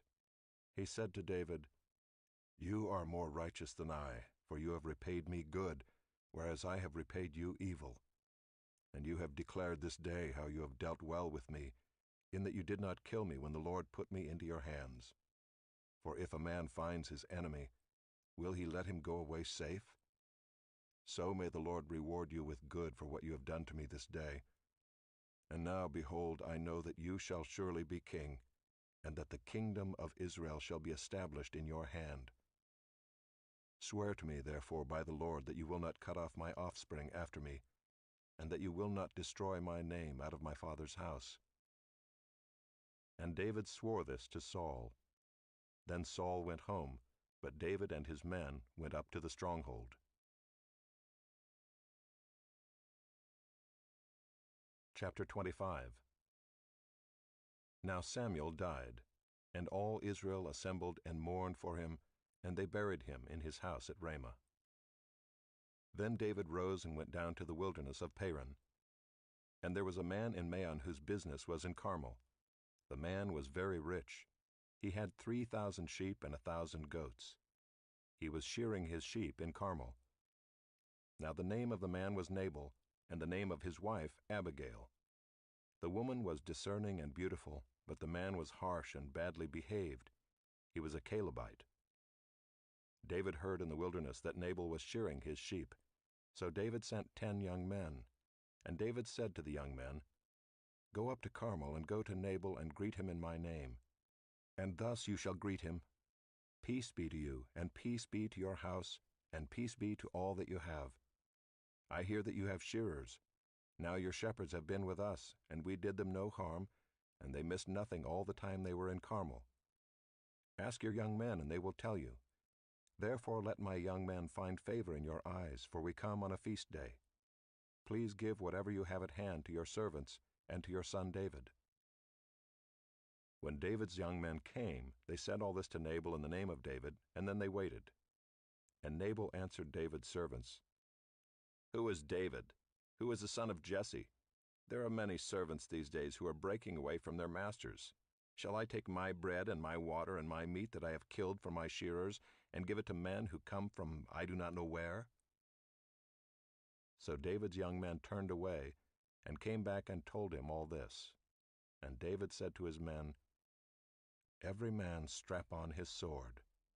And every man of them strapped on his sword. David also strapped on his sword. And about 400 men went up after David, while 200 remained with the baggage. But one of the young men told Abigail, Nabal's wife, "Behold, David sent messengers out of the wilderness to greet our master, and he railed at them. Yet the men were very good to us, and we suffered no harm. And we did not miss anything when we were in the fields, as long as we went with them. They were a wall to us both by night and by day, all the while we were with them keeping the sheep. Now therefore know this and consider what you should do, for harm is determined against our master and against all his house, and he is such a worthless man that one cannot speak to him." Then Abigail made haste and took 200 loaves and 2 skins of wine and 5 sheep already prepared and 5 seahs of parched grain and 100 clusters of raisins and 200 cakes of figs, and laid them on donkeys. And she said to her young men, "Go on before me. Behold, I come after you." But she did not tell her husband Nabal. And as she rode on the donkey and came down under cover of the mountain, behold, David and his men came down toward her, and she met them. Now David had said, "Surely in vain have I guarded all that this fellow has in the wilderness, so that nothing was missed of all that belonged to him, and he has returned me evil for good. God do so to the enemies of David, and more also, if by morning I leave so much as one male of all who belong to him." When Abigail saw David, she hurried and got down from the donkey and fell before David on her face, and bowed to the ground. She fell at his feet and said, "On me alone, my lord, be the guilt. Please let your servant speak in your ears, and hear the words of your servant. Let not my lord regard this worthless fellow, Nabal, for as his name is, so is he. Nabal is his name, and folly is with him. But I, your servant, did not see the young men of my lord, whom you sent. Now then, my lord, as the Lord lives and as your soul lives, because the Lord has restrained you from blood guilt and from saving with your own hand, now then let your enemies and those who seek to do evil to my lord be as Nabal. And now let this present that your servant has brought to my lord be given to the young men who follow my lord. Please forgive the trespass of your servant, for the Lord will certainly make my lord a sure house, because my lord is fighting the battles of the Lord, and evil shall not be found in you so long as you live. If men rise up to pursue you and to seek your life, the life of my lord shall be bound in the bundle of the living in the care of the Lord your God, and the lives of your enemies he shall sling out as from the hollow of a sling. And when the Lord has done to my lord according to all the good that he has spoken concerning you, and has appointed you prince over Israel, my lord shall have no cause of grief or pangs of conscience for having shed blood without cause, or for my lord working salvation himself. And when the Lord has dealt well with my lord, then remember your servant." And David said to Abigail, "Blessed be the Lord, the God of Israel, who sent you this day to meet me. Blessed be your discretion, and blessed be you, who have kept me this day from blood guilt and from working salvation with my own hand. For as surely as the Lord, the God of Israel, lives, who has restrained me from hurting you, unless you had hurried and come to meet me, truly by morning there had not been left to Nabal so much as one male." Then David received from her hand what she had brought him, and he said to her, "Go up in peace to your house. See, I have obeyed your voice, and I have granted your petition." And Abigail came to Nabal, and behold, he was holding a feast in his house, like the feast of a king. And Nabal's heart was merry within him, for he was very drunk. So she told him nothing at all until the morning light. In the morning, when the wine had gone out of Nabal, his wife told him these things, and his heart died within him, and he became as a stone. And about 10 days later the Lord struck Nabal, and he died. When David heard that Nabal was dead, he said, "Blessed be the Lord who has avenged the insult I received at the hand of Nabal, and has kept back his servant from wrongdoing. The Lord has returned the evil of Nabal on his own head." Then David sent and spoke to Abigail, to take her as his wife. When the servants of David came to Abigail at Carmel, they said to her, "David has sent us to you to take you to him as his wife." And she rose and bowed with her face to the ground, and said, "Behold, your handmaid is a servant to wash the feet of the servants of my lord." And Abigail hurried and rose and mounted a donkey, and her 5 young women attended her. She followed the messengers of David and became his wife. David also took Ahinoam of Jezreel, and both of them became his wives. Saul had given Michal his daughter, David's wife, to Palti the son of Laish, who was of Gallim. Chapter 26. Then the Ziphites came to Saul at Gibeah, saying, "Is not David hiding himself on the hill of Hachilah, which is on the east of Jeshimon?" So Saul arose, and went down to the wilderness of Ziph with 3,000 chosen men of Israel to seek David in the wilderness of Ziph. And Saul encamped on the hill of Hachilah, which is beside the road on the east of Jeshimon. But David remained in the wilderness. When he saw that Saul came after him into the wilderness, David sent out spies and learned that Saul had indeed come. Then David rose and came to the place where Saul had encamped. And David saw the place where Saul lay, with Abner the son of Ner, the commander of his army. Saul was lying within the encampment, while the army was encamped around him. Then David said to Ahimelech the Hittite, and to Joab's brother Abishai the son of Zeruiah, "Who will go down with me into the camp to Saul?" And Abishai said, "I will go down with you." So David and Abishai went to the army by night. And there lay Saul, sleeping within the encampment, with his spear stuck in the ground at his head, and Abner and the army lay around him. Then Abishai said to David, "God has given your enemy into your hand this day. Now please let me pin him to the earth with one stroke of the spear, and I will not strike him twice." But David said to Abishai, "Do not destroy him, for who can put out his hand against the Lord's anointed and be guiltless?" And David said, "As the Lord lives, the Lord will strike him, or his day will come to die, or he will go down into battle and perish. The Lord forbid that I should put out my hand against the Lord's anointed. But take now the spear that is at his head and the jar of water, and let us go." So David took the spear and the jar of water from Saul's head, and they went away. No man saw it or knew it, nor did any awake, for they were all asleep, because a deep sleep from the Lord had fallen upon them. Then David went over to the other side and stood far off on the top of the hill with a great space between them. And David called to the army and to Abner the son of Ner, saying, "Will you not answer, Abner?" Then Abner answered, "Who are you who calls to the king?" And David said to Abner, "Are you not a man? Who is like you in Israel? Why then have you not kept watch over your lord the king? For one of the people came in to destroy the king your lord. This thing that you have done is not good. As the Lord lives, you deserve to die, because you have not kept watch over your lord, the Lord's anointed. And now see where the king's spear is and the jar of water that was at his head." Saul recognized David's voice and said, "Is this your voice, my son David?" And David said, "It is my voice, my lord, O king." And he said, "Why does my lord pursue after his servant? For what have I done? What evil is on my hands? Now therefore let my lord the king hear the words of his servant. If it is the Lord who has stirred you up against me, may he accept an offering. But if it is men, may they be cursed before the Lord, for they have driven me out this day that I should have no share in the heritage of the Lord, saying, 'Go, serve other gods.' Now therefore let not my blood fall to the earth away from the presence of the Lord, for the king of Israel has come out to seek a single flea like one who hunts a partridge in the mountains."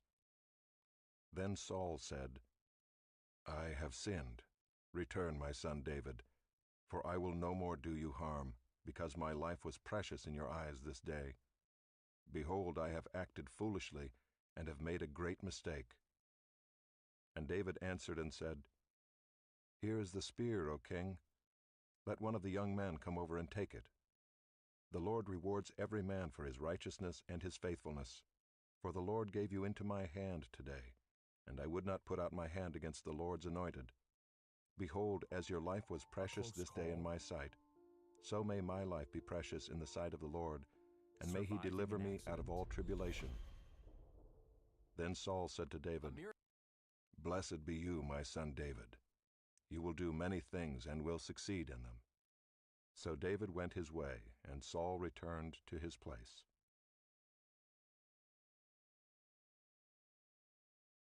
Chapter 27. Then David said in his heart, "Now I shall perish one day by the hand of Saul. There is nothing better for me than that I should escape to the land of the Philistines. Then Saul will despair of seeking me any longer within the borders of Israel, and I shall escape out of his hand."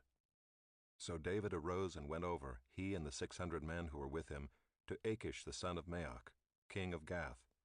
And David lived with Achish at Gath, he and his men, every man with his household, and David with his 2 wives, Ahinoam of Jezreel, and Abigail of Carmel, Nabal's widow. And when it was told Saul that David had fled to Gath, he no longer sought him. Then David said to Achish, "If I have found favor in your eyes, let a place be given me in one of the country towns, that I may dwell there. For why should your servant dwell in the royal city with you?" So that day Achish gave him Ziklag. Therefore Ziklag has belonged to the kings of Judah to this day. And the number of the days that David lived in the country of the Philistines was 1 year and 4 months. Now David and his men went up and made raids against the Geshurites, the Girzites, and the Amalekites, for these were the inhabitants of the land from of old, as far as Shur to the land of Egypt.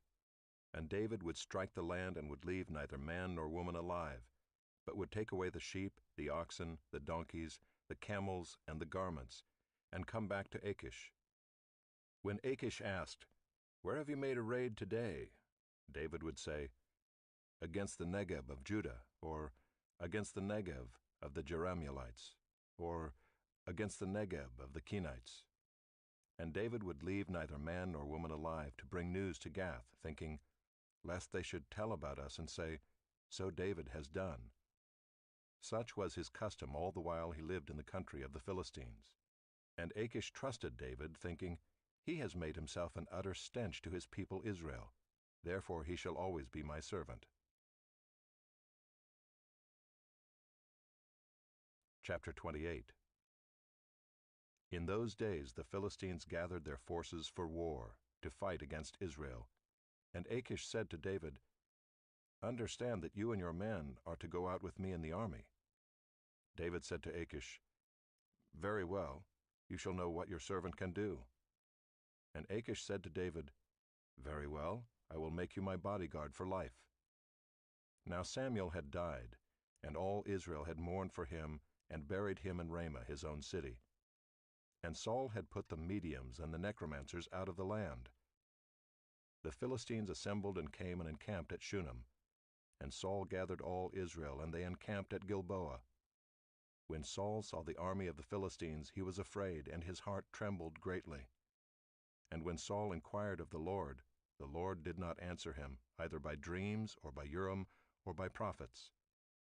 Then Saul said to his servants, "Seek out for me a woman who is a medium, that I may go to her and inquire of her."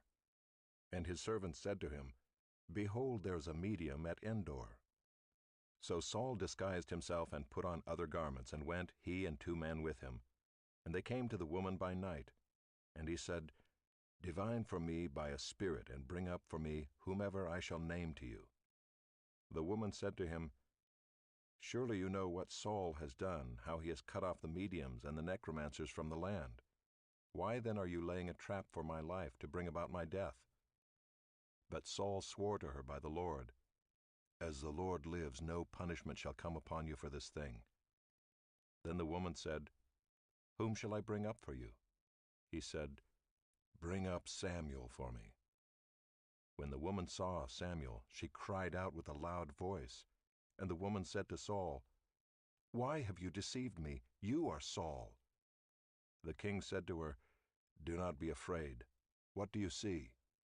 And the woman said to Saul, "I see a god coming up out of the earth." He said to her, "What is his appearance?" And she said, "An old man is coming up, and he is wrapped in a robe." And Saul knew that it was Samuel, and he bowed with his face to the ground, and paid homage. Then Samuel said to Saul, "Why have you disturbed me by bringing me up?" Saul answered, "I am in great distress, for the Philistines are warring against me, and God has turned away from me, and answers me no more, either by prophets or by dreams. Therefore I have summoned you to tell me what I shall do." And Samuel said, "Why then do you ask me, since the Lord has turned from you and become your enemy? The Lord has done to you as he spoke by me, for the Lord has torn the kingdom out of your hand and given it to your neighbor David. Because you did not obey the voice of the Lord, and did not carry out his fierce wrath against Amalek. Therefore the Lord has done this thing to you this day. Moreover, the Lord will give Israel also with you into the hand of the Philistines. And tomorrow you and your sons shall be with me. The Lord will give the army of Israel also into the hand of the Philistines." Then Saul fell at once full length on the ground, filled with fear because of the words of Samuel. And there was no strength in him, for he had eaten nothing all day and all night. And the woman came to Saul, and when she saw that he was terrified, she said to him, "Behold, your servant has obeyed you. I have taken my life in my hand, and have listened to what you have said to me. Now therefore you also obey your servant. Let me set a morsel of bread before you, and eat, that you may have strength when you go on your way." He refused and said, "I will not eat." But his servants, together with the woman, urged him, and he listened to their words. So he arose from the earth and sat on the bed. Now the woman had a fattened calf in the house, and she quickly killed it, and she took flour and kneaded it, and baked unleavened bread of it. And she put it before Saul and his servants, and they ate. Then they rose and went away that night. Chapter 29. Now the Philistines had gathered all their forces at Aphek, and the Israelites were encamped by the spring that was in Jezreel. As the lords of the Philistines were passing on by hundreds and by thousands, and David and his men were passing on in the rear with Achish, the commanders of the Philistines said, "What are these Hebrews doing here?" And Achish said to the commanders of the Philistines, "Is this not David, the servant of Saul, king of Israel, who has been with me now for days and years? And since he deserted to me, I have found no fault in him to this day." But the commanders of the Philistines were angry with him, and the commanders of the Philistines said to him, "Send the man back, that he may return to the place to which you have assigned him. He shall not go down with us to battle, lest in the battle he become an adversary to us. For how could this fellow reconcile himself to his Lord? Would it not be with the heads of the men here? Is not this David, of whom they sing to one another in dances? Saul has struck down his thousands, and David his 10,000s. Then Achish called David and said to him, "As the Lord lives, you have been honest, and to me it seems right that you should march out and in with me in the campaign. For I have found nothing wrong in you from the day of your coming to me to this day. Nevertheless, the lords do not approve of you. So go back now and go peaceably, that you may not displease the lords of the Philistines." And David said to Achish, "But what have I done? What have you found in your servant from the day I entered your service until now, that I may not go and fight against the enemies of my lord the king?" And Achish answered David and said, "I know that you are as blameless in my sight as an angel of God. Nevertheless, the commanders of the Philistines have said, 'He shall not go up with us to the battle.' Now then, rise early in the morning with the servants of your lord who came with you, and start early in the morning and depart as soon as you have light." So David set out with his men early in the morning to return to the land of the Philistines.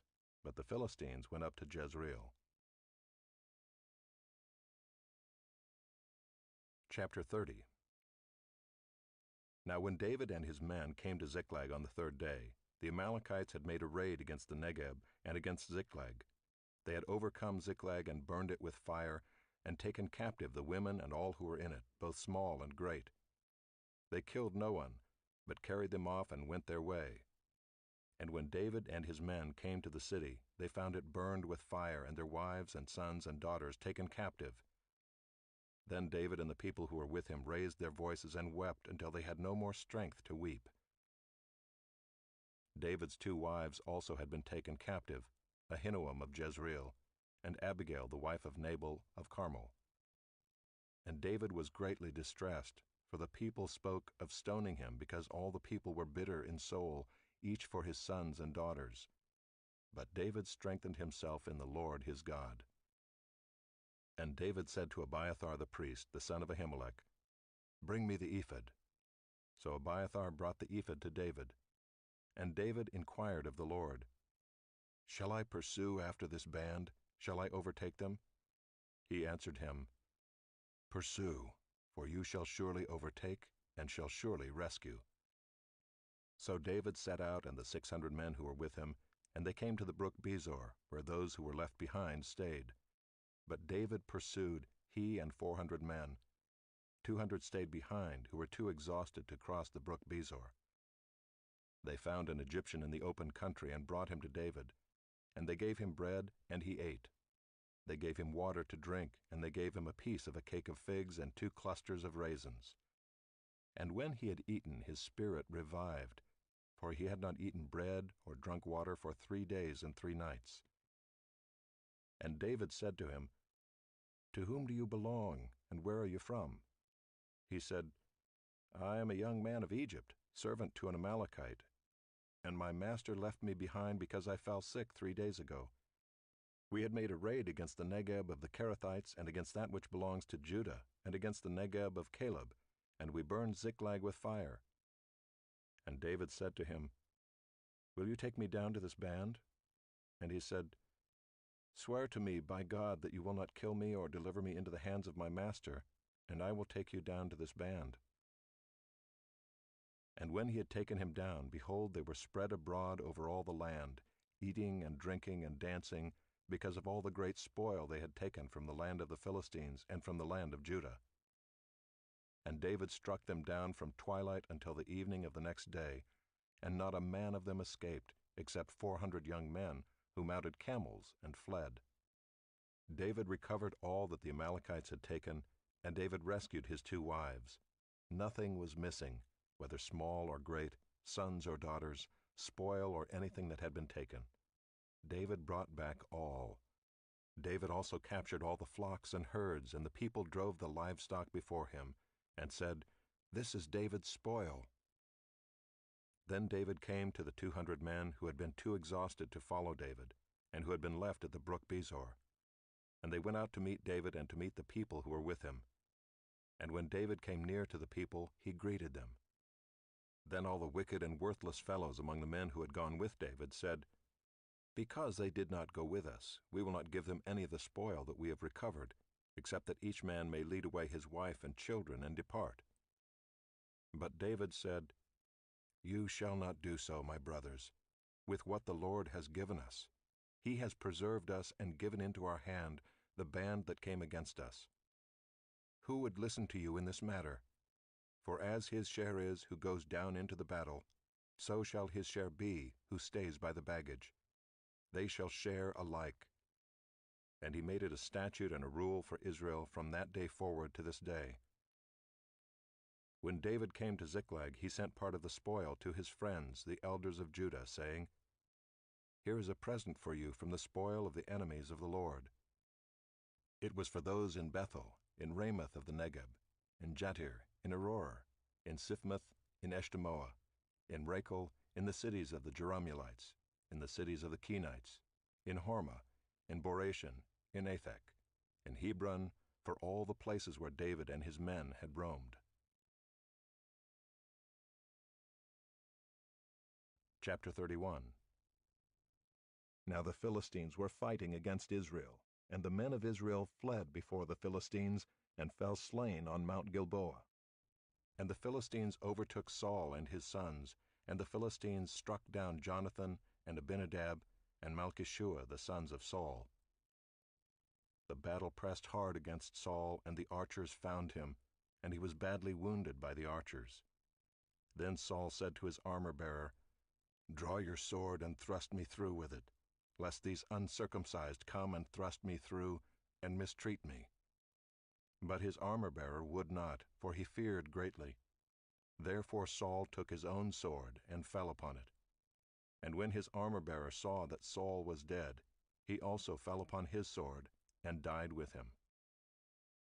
Thus Saul died, and his 3 sons, and his armor-bearer, and all his men on the same day together. And when the men of Israel who were on the other side of the valley and those beyond the Jordan saw that the men of Israel had fled, and that Saul and his sons were dead, they abandoned their cities and fled.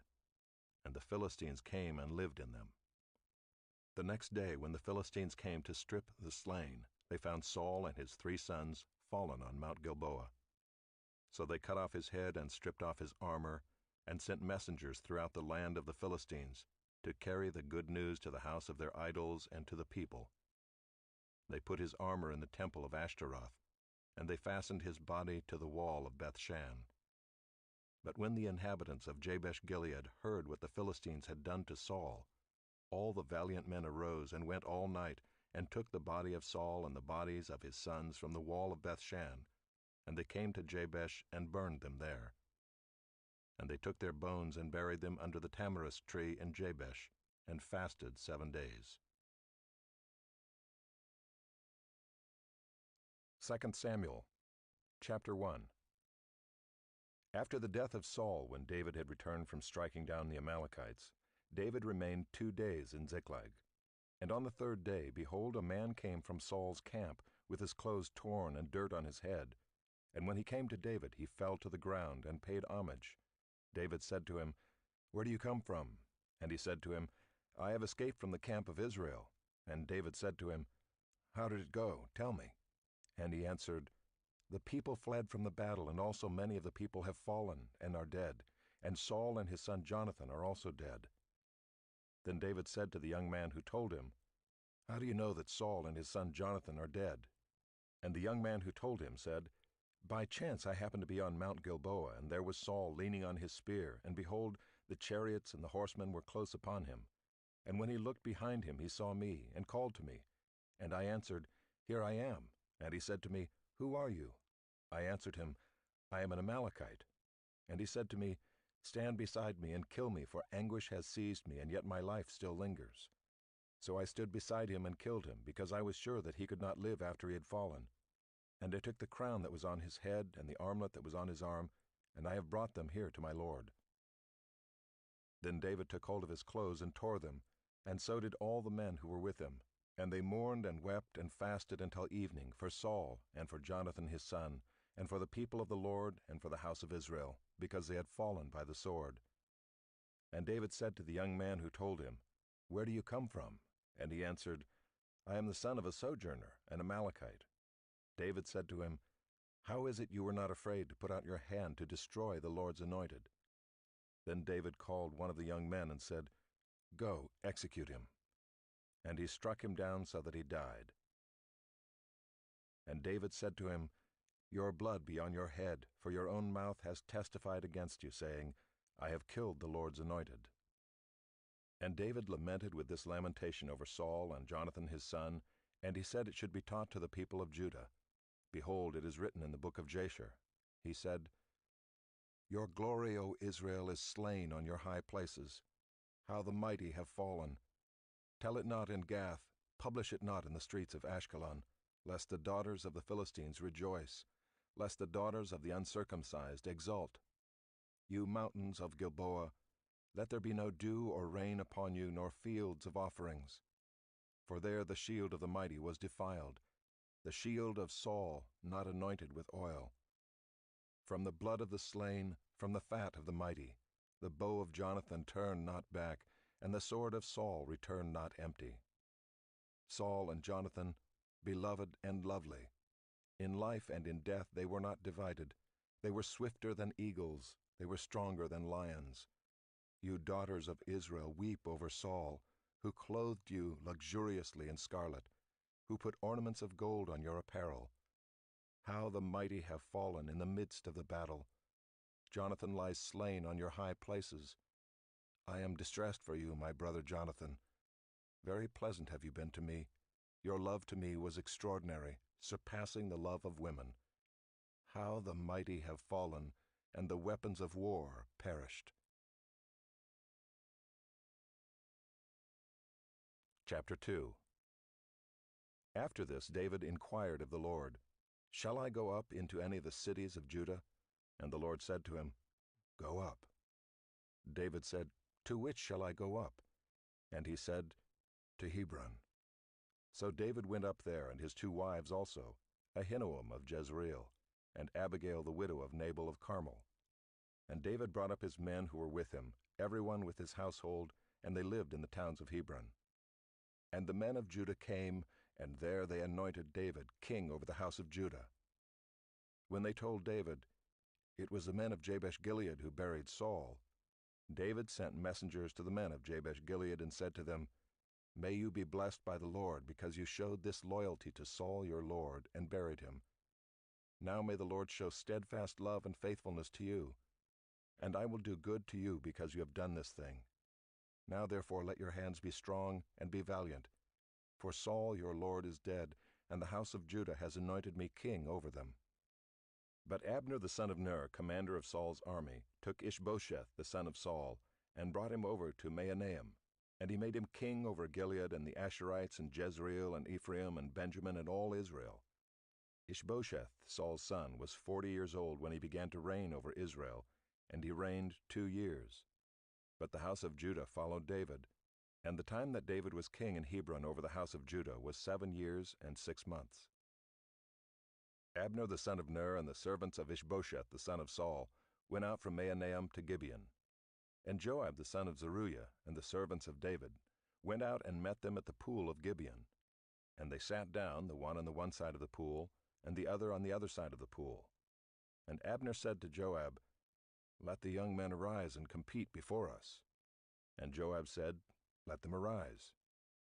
Then they arose and passed over by number, 12 for Benjamin, and Ishbosheth the son of Saul, and 12 of the servants of David. And each caught his opponent by the head and thrust his sword in his opponent's side, so they fell down together.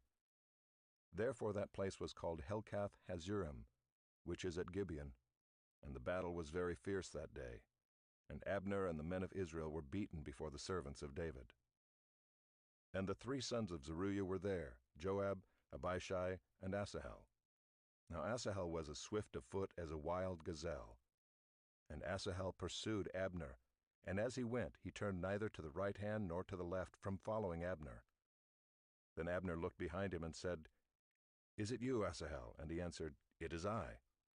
Abner said to him, "Turn aside to your right hand or to your left, and seize one of the young men and take his spoil."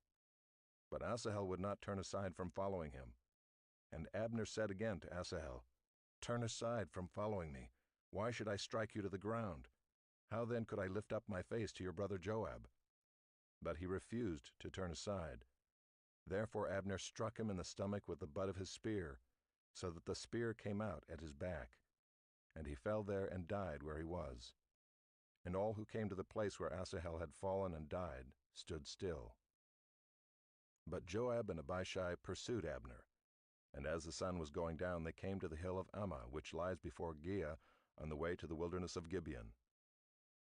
And the people of Benjamin gathered themselves together behind Abner, and became one group, and took their stand on the top of a hill. Then Abner called to Joab, "Shall the sword devour forever? Do you not know that the end will be bitter? How long will it be before you tell your people to turn from the pursuit of their brothers?" And Joab said, "As God lives, if you had not spoken, surely the men would not have given up the pursuit of their brothers until the morning." So Joab blew the trumpet, and all the men stopped and pursued Israel no more, nor did they fight any more. And Abner and his men went all that night through the Arabah. They crossed the Jordan, and marching the whole morning they came to Mahanaim. Joab returned from the pursuit of Abner, and when he had gathered all the people together, there were missing from David's servants 19 men besides Asahel. But the servants of David had struck down of Benjamin 360 of Abner's men. And they took up Asahel and buried him in the tomb of his father, which was at Bethlehem. And Joab and his men marched all night, and the day broke upon them at Hebron. Chapter 3.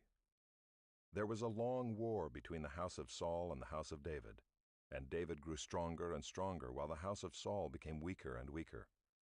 And sons were born to David at Hebron. His firstborn was Amnon of Ahinoam of Jezreel, and his second Chileab of Abigail the widow of Nabal of Carmel, and the third Absalom the son of Maacah the daughter of Talmai king of Geshur, and the fourth Adonijah the son of Haggith, and the fifth Shephatiah the son of Abital, and the sixth Ithream of Eglah David's wife.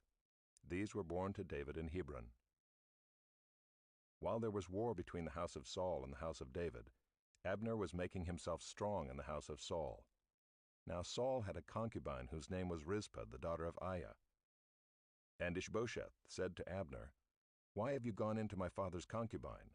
Then Abner was very angry over the words of Ishbosheth and said, "Am I a dog's head of Judah? To this day I keep showing steadfast love to the house of Saul your father, to his brothers and to his friends, and have not given you into the hand of David. And yet you charge me today with a fault concerning a woman. God do so to Abner and more also, if I do not accomplish for David what the Lord has sworn to him, to transfer the kingdom from the house of Saul and set up the throne of David over Israel and over Judah, from Dan to Beersheba." And Ishbosheth could not answer Abner another word, because he feared him. And Abner sent messengers to David on his behalf, saying, "To whom does the land belong? Make your covenant with me, and behold, my hand shall be with you to bring over all Israel to you." And he said, "Good, I will make a covenant with you, but one thing I require of you, that is, you shall not see my face, unless you first bring Michal, Saul's daughter, when you come to see my face." Then David sent messengers to Ishbosheth, Saul's son, saying, "Give me my wife Michal, for whom I paid the bridal price of 100 foreskins of the Philistines." And Ishbosheth sent and took her from her husband Paltiel, the son of Laish. But her husband went with her, weeping after her all the way to Bahurim. Then Abner said to him, "Go, return." And he returned. And Abner conferred with the elders of Israel, saying, "For some time past you have been seeking David as king over you. Now then bring it about, for the Lord has promised David, saying, By the hand of my servant David I will save my people Israel from the hand of the Philistines, and from the hand of all their enemies." Abner also spoke to Benjamin, and then Abner went to tell David at Hebron all that Israel and the whole house of Benjamin thought good to do. When Abner came with 20 men to David at Hebron, David made a feast for Abner and the men who were with him. And Abner said to David, "I will arise and go and will gather all Israel to my lord the king, that they may make a covenant with you, and that you may reign over all that your heart desires." So David sent Abner away, and he went in peace. Just then the servants of David arrived with Joab from a raid, bringing much spoil with them. But Abner was not with David at Hebron, for he had sent him away, and he had gone in peace. When Joab and all the army that was with him came, it was told Joab, "Abner the son of Ner came to the king, and he has let him go, and he has gone in peace." Then Joab went to the king and said, "What have you done? Behold, Abner came to you. Why is it that you have sent him away, so that he is gone? You know that Abner the son of Ner came to deceive you, and to know your going out and your coming in, and to know all that you are doing." When Joab came out from David's presence, he sent messengers after Abner, and they brought him back from the cistern of Sirah.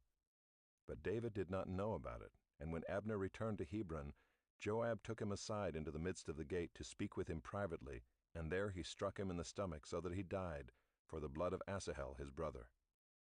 Afterward, when David heard of it, he said, "I and my kingdom are forever guiltless before the Lord for the blood of Abner the son of Ner. May it fall upon the head of Joab and upon all his father's house, and may the house of Joab never be without one who has a discharge, or who is leprous, or who holds a spindle, or who falls by the sword, or who lacks bread." So Joab and Abishai his brother killed Abner, because he had put their brother Asahel to death in the battle at Gibeon. Then David said to Joab and to all the people who were with him, "Tear your clothes and put on sackcloth and mourn before Abner." And King David followed the bier. They buried Abner at Hebron, and the king lifted up his voice and wept at the grave of Abner, and all the people wept. And the king lamented for Abner, saying, "Should Abner die as a fool dies? Your hands were not bound, your feet were not fettered. As one falls before the wicked, you have fallen." And all the people wept again over him. Then all the people came to persuade David to eat bread while it was yet day.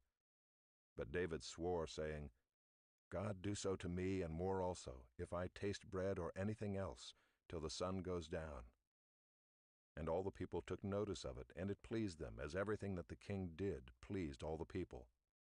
So all the people and all Israel understood that day that it had not been the king's will to put to death Abner the son of Ner.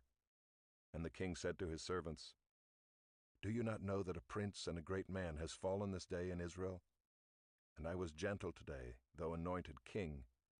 These men, the sons of Zeruiah, are more severe than I. The Lord repay the evildoer according to his wickedness." Chapter 4. When Ishbosheth, Saul's son, heard that Abner had died at Hebron, his courage failed, and all Israel was dismayed.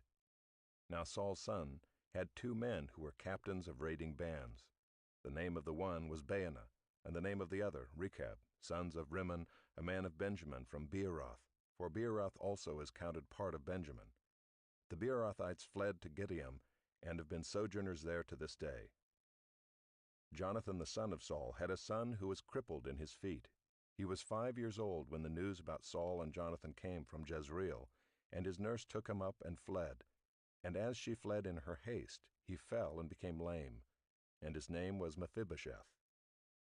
Now the sons of Rimmon the Beerothite, Rechab and Baanah, set out, and about the heat of the day they came to the house of Ishbosheth, as he was taking his noonday rest. And they came into the midst of the house as if to get wheat, and they stabbed him in the stomach. Then Rechab and Baanah his brother escaped. When they came into the house, as he lay on his bed in his bedroom, they struck him and put him to death, and beheaded him. They took his head and went by the way of the Arabah all night, and brought the head of Ishbosheth to David at Hebron. And they said to the king, "Here is the head of Ishbosheth, the son of Saul, your enemy, who sought your life. The Lord has avenged my lord the king this day on Saul and on his offspring." But David answered Rechab and Baanah his brother, the sons of Rimmon the Beerothite, "As the Lord lives, who has redeemed my life out of every adversity, when one told me, 'Behold, Saul is dead,' and thought he was bringing good news, I seized him and killed him at Ziklag, which was the reward I gave him for his news. How much more, when wicked men have killed a righteous man in his own house on his bed, shall I not now require his blood at your hand, and destroy you from the earth?" And David commanded his young men, and they killed them, and cut off their hands and feet, and hanged them beside the pool at Hebron. But they took the head of Ishbosheth, and buried it in the tomb of Abner at Hebron. Chapter 5. Then all the tribes of Israel came to David at Hebron and said, "Behold, we are your bone and flesh.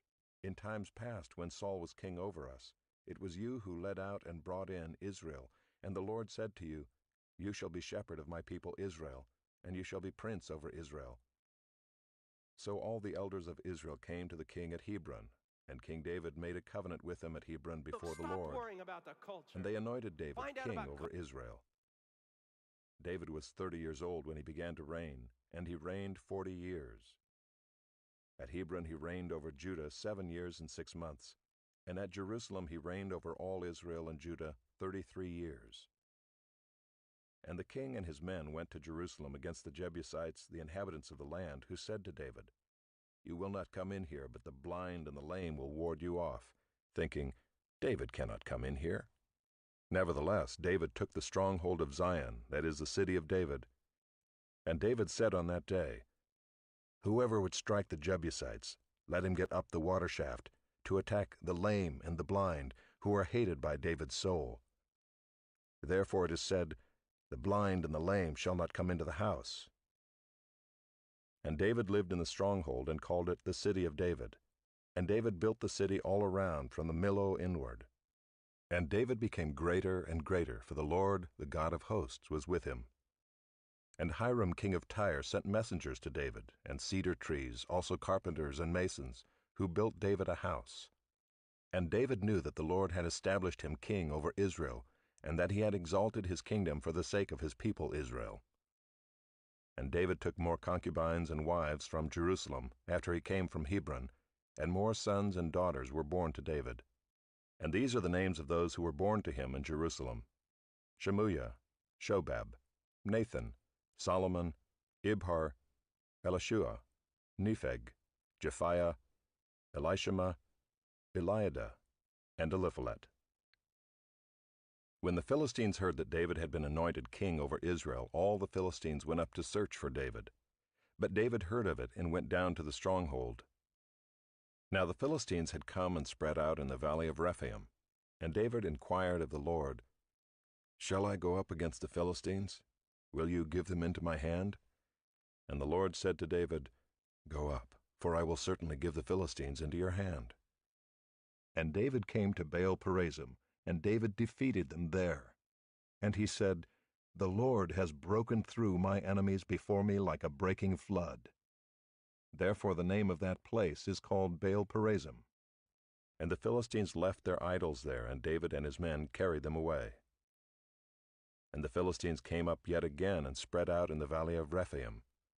And when David inquired of the Lord, he said, You shall not go up. Go around to their rear, and come against them opposite the balsam trees. And when you hear the sound of marching in the tops of the balsam trees, then rouse yourself, for then the Lord has gone out before you to strike down the army of the Philistines. And David did as the Lord commanded him, and struck down the Philistines from Geba to Gezer.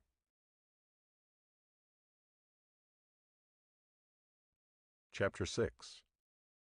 David again gathered all the chosen men of Israel, 30,000.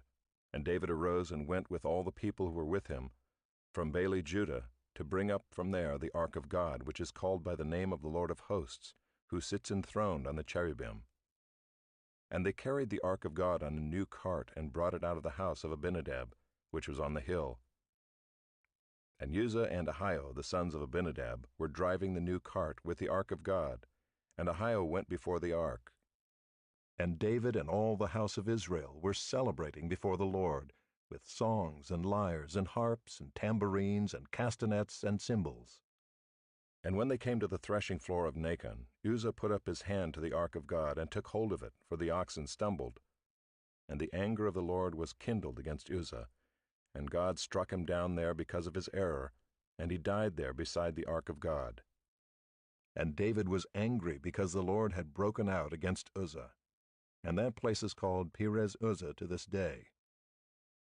And David was afraid of the Lord that day, and he said, How can the ark of the Lord come to me? So David was not willing to take the ark of the Lord into the city of David, but David took it aside to the house of Obed-Edom the Gittite. And the ark of the Lord remained in the house of Obed-Edom the Gittite 3 months, and the Lord blessed Obed-Edom and all his household. And it was told King David, The Lord has blessed the household of Obed-Edom and all that belongs to him because of the ark of God. So David went and brought up the ark of God from the house of Obed-Edom to the city of David with rejoicing. And when those who bore the ark of the Lord had gone 6 steps, he sacrificed an ox and a fattened animal. And David danced before the Lord with all his might. And David was wearing a linen ephod. So David and all the house of Israel brought up the ark of the Lord with shouting and with the sound of the horn. As the ark of the Lord came into the city of David, Michal, the daughter of Saul, looked out of the window and saw King David leaping and dancing before the Lord, and she despised him in her heart. And they brought in the ark of the Lord and set it in its place inside the tent that David had pitched for it. And David offered burnt offerings and peace offerings before the Lord. And when David had finished offering the burnt offerings and the peace offerings, he blessed the people in the name of the Lord of hosts, and distributed among all the people, the whole multitude of Israel, both men and women, a cake of bread, a portion of meat, and a cake of raisins to each one. Then all the people departed, each to his house. And David returned to bless his household. But Michal, the daughter of Saul, came out to meet David and said, How the king of Israel honored himself today, uncovering himself today before the eyes of his servants' female servants, as one of the vulgar fellows shamelessly uncovers himself. And David said to Michal, It was before the Lord, who chose me above your father, and above all his house, to appoint me as prince over Israel, the people of the Lord, and I will celebrate before the Lord. I will make myself yet more contemptible than this, and I will be abased in your eyes.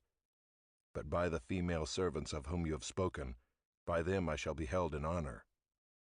And Michal, the daughter of Saul, had no child to the day of her death. Chapter 7. Now when the king lived in his house, and the Lord had given him rest from all his surrounding enemies, the king said to Nathan the prophet, See now, I dwell in a house of cedar, but the ark of God dwells in a tent. And Nathan said to the king, Go, do all that is in your heart, for the Lord is with you. But that same night the word of the Lord came to Nathan, Go and tell my servant David, Thus says the Lord, Would you build me a house to dwell in? I have not lived in a house since the day I brought up the people of Israel from Egypt to this day, but I have been moving about in a tent for my dwelling. In all places where I have moved with all the people of Israel, did I speak a word with any of the judges of Israel, whom I commanded to shepherd my people Israel, saying, Why have you not built me a house of cedar? Now therefore, thus you shall say to my servant David, Thus says the Lord of hosts, I took you from the pasture, from following the sheep, that you should be prince over my people Israel. And I have been with you wherever you went, and have cut off all your enemies from before you. And I will make for you a great name, like the name of the great ones of the earth. And I will appoint a place for my people Israel, and will plant them, so that they may dwell in their own place, and be disturbed no more. And violent men shall afflict them no more, as formerly, from the time that I appointed judges over my people Israel. And I will give you rest from all your enemies. Moreover, the Lord declares to you that the Lord will make you a house. When your days are fulfilled and you lie down with your fathers, I will raise up your offspring after you, who shall come from your body, and I will establish his kingdom. He shall build a house for my name, and I will establish the throne of his kingdom forever. I will be to him a father, and he shall be to me a son. When he commits iniquity, I will discipline him with the rod of men, with the stripes of the sons of men. But my steadfast love will not depart from him, as I took it from Saul, whom I put away from before you. And your house and your kingdom shall be made sure forever before me. Your throne shall be established forever. In accordance with all these words, and in accordance with all this vision, Nathan spoke to David. Then King David went in and sat before the Lord, and said, Who am I, O Lord God, and what is my house, that you have brought me thus far? And yet this was a small thing in your eyes, O Lord God. You have spoken also of your servant's house for a great while to come, and this is instruction for mankind, O Lord God. And what more can David say to you? For you know your servant, O Lord God. Because of your promise and according to your own heart, you have brought about all this greatness, to make your servant know it. Therefore you are great, O Lord God, for there is none like you, and there is no God besides you, according to all that we have heard with our ears.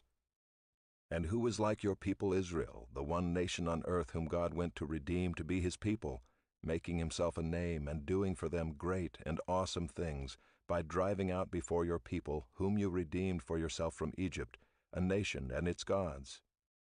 And you established for yourself your people Israel to be your people forever. And you, O Lord, became their God. And now, O Lord God, confirm forever the word that you have spoken concerning your servant and concerning his house, and do as you have spoken. And your name will be magnified forever, saying, The Lord of hosts is God over Israel, and the house of your servant David will be established before you.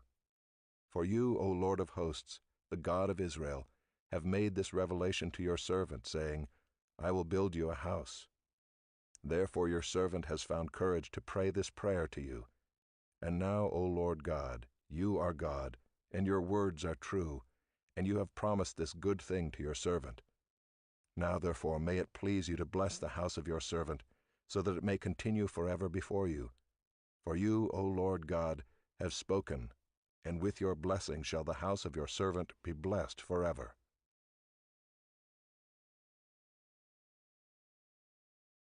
Chapter 8. After this David defeated the Philistines and subdued them. And David took Metheg-ammah out of the hand of the Philistines. And he defeated Moab, and he measured them with a line, making them lie down on the ground. 2 lines he measured to be put to death, and 1 full line to be spared. And the Moabites became servants to David, and brought tribute. David also defeated Hadadezer the son of Rehob, king of Zobah, as he went to restore his power at the river Euphrates. And David took from him 1,700 horsemen and 20,000 foot soldiers. And David hamstrung all the chariot horses, but left enough for 100 chariots. And when the Syrians of Damascus came to help Hadadezer king of Zobah, David struck down 22,000 men of the Syrians. Then David put garrisons in Aram of Damascus, and the Syrians became servants to David and brought tribute. And the Lord gave victory to David wherever he went. And David took the shields of gold that were carried by the servants of Hadadezer, and brought them to Jerusalem. And from Betah and from Berothai, cities of Hadadezer, King David took very much bronze. When Toi, king of Hamath, heard that David had defeated the whole army of Hadadezer, Toi sent his son Joram to King David, to ask about his health and to bless him because he had fought against Hadadezer and defeated him, for Hadadezer had often been at war with Toi.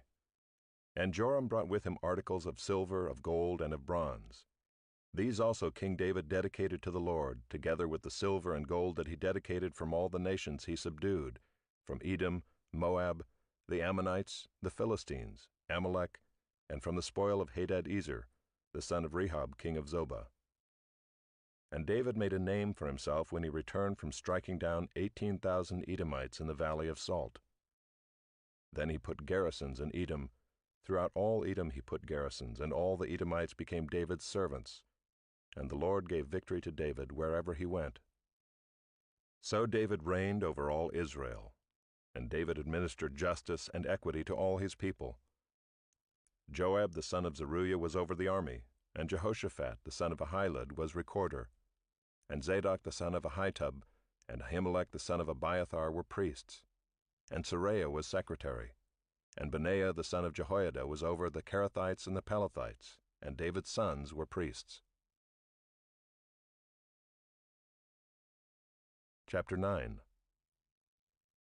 And David said, "Is there still anyone left of the house of Saul, that I may show him kindness for Jonathan's sake?" Now there was a servant of the house of Saul, whose name was Ziba, and they called him to David. And the king said to him, "Are you Ziba?" And he said, "I am your servant." And the king said, "Is there not still someone of the house of Saul, that I may show the kindness of God to him?" Ziba said to the king, "There is still a son of Jonathan. He is crippled in his feet." The king said to him, "Where is he?" And Ziba said to the king, "He is in the house of Machir, the son of Ammiel, at Lo-debar." Then King David sent and brought him from the house of Machir, the son of Ammiel, at Lo-debar. And Mephibosheth, the son of Jonathan, son of Saul, came to David and fell on his face and paid homage. And David said, "Mephibosheth." And he answered, "Behold, I am your servant." And David said to him, "Do not fear, for I will show you kindness for the sake of your father Jonathan, and I will restore to you all the land of Saul your father, and you shall eat at my table always." And he paid homage and said, "What is your servant that you should show regard for a dead dog such as I?" Then the king called Ziba, Saul's servant, and said to him, "All that belonged to Saul and to all his house I have given to your master's grandson. And you and your sons and your servants shall till the land for him and shall bring in the produce, that your master's grandson may have bread to eat. But Mephibosheth, your master's grandson, shall always eat at my table." Now Ziba had 15 sons and 20 servants. Then Ziba said to the king, "According to all that my lord the king commands his servant, so will your servant do." So Mephibosheth ate at David's table like one of the king's sons. And Mephibosheth had a young son whose name was Micah, and all who lived in Ziba's house became Mephibosheth's servants. So Mephibosheth lived in Jerusalem, for he ate always at the king's table. Now he was lame in both his feet. Chapter 10. After this the king of the Ammonites died, and Hanun his son reigned in his place. And David said, "I will deal loyally with Hanun the son of Nahash, as his father dealt loyally with me." So David sent by his servants to console him concerning his father. And David's servants came into the land of the Ammonites. But the princes of the Ammonites said to Hanun their lord, "Do you think because David has sent comforters to you that he is honoring your father? Has not David sent his servants to you to search the city and to spy it out and to overthrow it?" So Hanun took David's servants, and shaved off half the beard of each, and cut off their garments in the middle at their hips, and sent them away. When it was told David, he sent to meet them, for the men were greatly ashamed. And the king said, "Remain at Jericho until your beards have grown, and then return." When the Ammonites saw that they had become a stench to David, the Ammonites sent and hired the Syrians of Beth-rehob and the Syrians of Zobah, 20,000 foot soldiers, and the king of Maacah with 1,000 men, and the men of Tob 12,000 men. And when David heard of it, he sent Joab and all the host of the mighty men. And the Ammonites came out and drew up in battle array at the entrance of the gate, and the Syrians of Zobah and of Rehob, and the men of Tob and Maacah were by themselves in the open country. When Joab saw that the battle was set against him both in front and in the rear, he chose some of the best men of Israel and arrayed them against the Syrians. The rest of his men he put in the charge of Abishai his brother, and he arrayed them against the Ammonites. And he said, "If the Syrians are too strong for me, then you shall help me. But if the Ammonites are too strong for you, then I will come and help you. Be of good courage, and let us be courageous for our people and for the cities of our God, and may the Lord do what seems good to him." So Joab and the people who were with him drew near to battle against the Syrians, and they fled before him. And when the Ammonites saw that the Syrians fled, they likewise fled before Abishai and entered the city. Then Joab returned from fighting against the Ammonites and came to Jerusalem. But when the Syrians saw that they had been defeated by Israel, they gathered themselves together. And Hadadezer sent and brought out the Syrians who were beyond the Euphrates. They came to Helam with Shobach, the commander of the army of Hadadezer, at their head. And when it was told David, he gathered all Israel together and crossed the Jordan and came to Helam. The Syrians arrayed themselves against David and fought with him.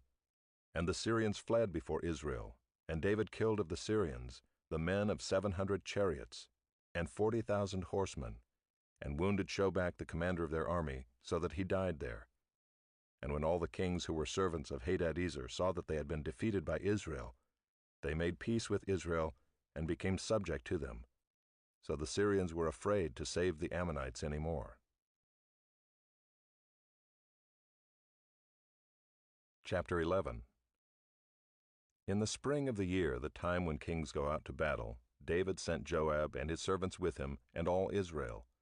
And they ravaged the Ammonites and besieged Rabbah. But David remained at Jerusalem. It happened late one afternoon, when David arose from his couch and was walking on the roof of the king's house, that he saw from the roof a woman bathing, and the woman was very beautiful. And David sent and inquired about the woman. And one said, "Is not this Bathsheba, the daughter of Eliam, the wife of Uriah the Hittite?" So David sent messengers and took her, and she came to him, and he lay with her. Now she had been purifying herself from her uncleanness. Then she returned to her house. And the woman conceived, and she sent and told David, "I am pregnant." So David sent word to Joab, "Send me Uriah the Hittite." And Joab sent Uriah to David. When Uriah came to him, David asked how Joab was doing, and how the people were doing, and how the war was going. Then David said to Uriah, "Go down to your house and wash your feet." And Uriah went out of the king's house, and there followed him a present from the king. But Uriah slept at the door of the king's house with all the servants of his lord, and did not go down to his house. When they told David, "Uriah did not go down to his house," David said to Uriah, "Have you not come from a journey? Why did you not go down to your house?" Uriah said to David, "The ark and Israel and Judah dwell in booths, and my lord Joab and the servants of my lord are camping in the open field. Shall I then go to my house, to eat and to drink and to lie with my wife? As you live and as your soul lives, I will not do this thing." Then David said to Uriah, "Remain here today also, and tomorrow I will send you back." So Uriah remained in Jerusalem that day and the next. And David invited him, and he ate in his presence and drank, so that he made him drunk. And in the evening he went out to lie on his couch with the servants of his lord, but he did not go down to his house. In the morning David wrote a letter to Joab and sent it by the hand of Uriah. In the letter he wrote, "Set Uriah in the forefront of the hardest fighting, and then draw back from him, that he may be struck down and die." And as Joab was besieging the city, he assigned Uriah to the place where he knew there were valiant men. And the men of the city came out and fought with Joab, and some of the servants of David among the people fell. Uriah the Hittite also died. Then Joab sent and told David all the news about the fighting, and he instructed the messenger, "When you have finished telling all the news about the fighting to the king, then if the king's anger rises, and if he says to you, Why did you go so near the city to fight? Did you not know that they would shoot from the wall? Who killed Abimelech the son of Jerubbesheth? Did not a woman cast an upper millstone on him from the wall, so that he died at Thebez? Why did you go so near the wall? Then you shall say, Your servant Uriah the Hittite is dead also. So the messenger went and came and told David all that Joab had sent him to tell. The messenger said to David, The men gained an advantage over us and came out against us in the field, but we drove them back to the entrance of the gate. Then the archers shot at your servants from the wall. Some of the king's servants are dead, and your servant Uriah the Hittite is dead also. David said to the messenger, Thus shall you say to Joab, Do not let this matter displease you, for the sword devours now one and now another. Strengthen your attack against the city and overthrow it, and encourage him. When the wife of Uriah heard that Uriah her husband was dead, she lamented over her husband. And when the mourning was over, David sent and brought her to his house, and she became his wife and bore him a son. But the thing that David had done displeased the Lord. Chapter 12. And the Lord sent Nathan to David. He came to him and said to him, There were 2 men in a certain city, the one rich and the other poor. The rich man had very many flocks and herds, but the poor man had nothing but one little ewe lamb which he had bought. And he brought it up, and it grew up with him and with his children. It used to eat of his morsel and drink from his cup and lie in his arms, and it was like a daughter to him. Now there came a traveler to the rich man, and he was unwilling to take one of his own flock or herd to prepare for the guest who had come to him. But he took the poor man's lamb and prepared it for the man who had come to him. Then David's anger was greatly kindled against the man, and he said to Nathan, As the Lord lives, the man who has done this deserves to die, and he shall restore the lamb 4-fold, because he did this thing, and because he had no pity. Nathan said to David, You are the man. Thus says the Lord, the God of Israel, I anointed you king over Israel, and I delivered you out of the hand of Saul. And I gave you your master's house and your master's wives into your arms, and gave you the house of Israel and of Judah. And if this were too little, I would add to you as much more. Why have you despised the word of the Lord, to do what is evil in his sight? You have struck down Uriah the Hittite with the sword, and have taken his wife to be your wife, and have killed him with the sword of the Ammonites. Now therefore the sword shall never depart from your house, because you have despised me, and have taken the wife of Uriah the Hittite to be your wife. Thus says the Lord, Behold, I will raise up evil against you out of your own house, and I will take your wives before your eyes, and give them to your neighbor, and he shall lie with your wives in the sight of this sun. For you did it secretly, but I will do this thing before all Israel and before the sun. David said to Nathan, I have sinned against the Lord. And Nathan said to David, The Lord also has put away your sin. You shall not die. Nevertheless, because by this deed you have utterly scorned the Lord, the child who is born to you shall die. Then Nathan went to his house. And the Lord afflicted the child that Uriah's wife bore to David, and he became sick. David therefore sought God on behalf of the child, and David fasted, and went in and lay all night on the ground. And the elders of his house stood beside him, to raise him from the ground, but he would not, nor did he eat food with them. On the 7th day the child died. And the servants of David were afraid to tell him that the child was dead, for they said, Behold, while the child was yet alive, we spoke to him, and he did not listen to us. How then can we say to him, The child is dead? He may do himself some harm. But when David saw that his servants were whispering together, David understood that the child was dead. And David said to his servants, Is the child dead? They said, He is dead. Then David arose from the earth and washed and anointed himself and changed his clothes. And he went into the house of the Lord and worshipped. He then went to his own house, and when he asked, they set food before him, and he ate. Then his servants said to him, What is this thing that you have done? You fasted and wept for the child while he was alive. but when the child died, you arose and ate food." He said, "While the child was still alive, I fasted and wept, for I said, 'Who knows whether the Lord will be gracious to me, that the child may live?' But now he is dead. Why should I fast? Can I bring him back again? I shall go to him, but he will not return to me." Then David comforted his wife Bathsheba, and went in to her and lay with her, and she bore a son, and he called his name Solomon. And the Lord loved him and sent a message by Nathan the prophet.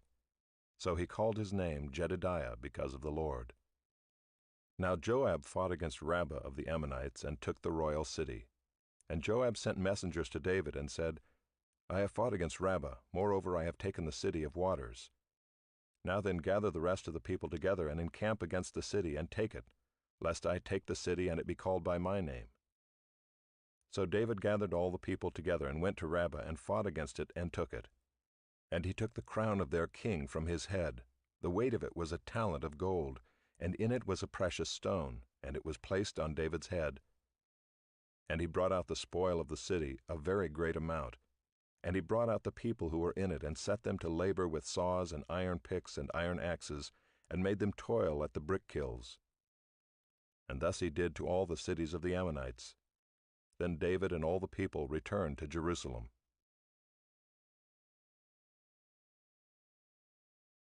Chapter 13. Now Absalom, David's son, had a beautiful sister whose name was Tamar. And after a time Amnon, David's son, loved her. And Amnon was so tormented that he made himself ill because of his sister Tamar, for she was a virgin, and it seemed impossible to Amnon to do anything to her.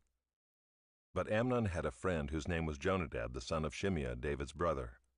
And Jonadab was a very crafty man, and he said to him, "O son of the king, why are you so haggard morning after morning? Will you not tell me?" Amnon said to him, "I love Tamar, my brother Absalom's sister." Jonadab said to him, "Lie down on your bed and pretend to be ill, and when your father comes to see you, say to him, 'Let my sister Tamar come and give me bread to eat, and prepare the food in my sight, that I may see it and eat it from her hand.'" So Amnon lay down and pretended to be ill. And when the king came to see him, Amnon said to the king, "Please let my sister Tamar come and make a couple of cakes in my sight, that I may eat from her hand." Then David sent home to Tamar, saying, "Go to your brother Amnon's house and prepare food for him." So Tamar went to her brother Amnon's house where he was lying down, and she took dough and kneaded it, and made cakes in his sight, and baked the cakes. And she took the pan and emptied it out before him, but he refused to eat. And Amnon said, "Send out everyone from me." So everyone went out from him. Then Amnon said to Tamar, "Bring the food into the chamber, that I may eat from your hand." And Tamar took the cakes she had made and brought them into the chamber to Amnon her brother. But when she brought them near him to eat, he took hold of her and said to her, "Come, lie with me, my sister." She answered him, "No, my brother, do not violate me, for such a thing is not done in Israel. Do not do this outrageous thing. As for me, where could I carry my shame? And as for you, you would be as one of the outrageous fools in Israel. Now therefore, please speak to the king, for he will not withhold me from you." But he would not listen to her, and being stronger than she, he violated her and lay with her. Then Amnon hated her with very great hatred, so that the hatred with which he hated her was greater than the love with which he had loved her. And Amnon said to her, "Get up, go." But she said to him, "No, my brother, for this wrong in sending me away is greater than the other that you did to me." But he would not listen to her. He called the young man who served him and said, "Put this woman out of my presence and bolt the door after her." Now she was wearing a long robe with sleeves, for thus were the virgin daughters of the king dressed. So his servant put her out and bolted the door after her. And Tamar put ashes on her head and tore the long robe that she wore. And she laid her hand on her head and went away, crying aloud as she went. And her brother Absalom said to her, "Has Amnon your brother been with you? Now hold your peace, my sister. He is your brother. Do not take this to heart." So Tamar lived, a desolate woman, in her brother Absalom's house. When King David heard of all these things, he was very angry. But Absalom spoke to Amnon neither good nor bad, for Absalom hated Amnon because he had violated his sister Tamar. After 2 full years, Absalom had sheep shearers at Baal Hazor, which is near Ephraim, and Absalom invited all the king's sons. And Absalom came to the king and said, "Behold, your servant has sheep shearers. Please let the king and his servants go with your servant." But the king said to Absalom, "No, my son, let us not all go, lest we be burdensome to you." He pressed him, but he would not go, but gave him his blessing. Then Absalom said, "If not, please let my brother Amnon go with us." And the king said to him, "Why should he go with you?" But Absalom pressed him until he let Amnon and all the king's sons go with him. Then Absalom commanded his servants, "Mark when Amnon's heart is merry with wine, and when I say to you, 'Strike Amnon,' then kill him. Do not fear. Have I not commanded you? Be courageous and be valiant." So the servants of Absalom did to Amnon as Absalom had commanded. Then all the king's sons arose, and each mounted his mule and fled. While they were on the way, news came to David, "Absalom has struck down all the king's sons, and not one of them is left." Then the king arose and tore his garments and lay on the earth, and all his servants who were standing by tore their garments. But Jonadab the son of Shimeah, David's brother, said, "Let not my lord suppose that they have killed all the young men, the king's sons, for Amnon alone is dead. For by the command of Absalom this has been determined from the day he violated his sister Tamar. Now therefore let not my lord the king so take it to heart as to suppose that all the king's sons are dead, for Amnon alone is dead." But Absalom fled, and the young man who kept the watch lifted up his eyes and looked, and behold, many people were coming from the road behind him by the side of the mountain. And Jonadab said to the king, "Behold, the king's sons have come, as your servant said, so it has come about."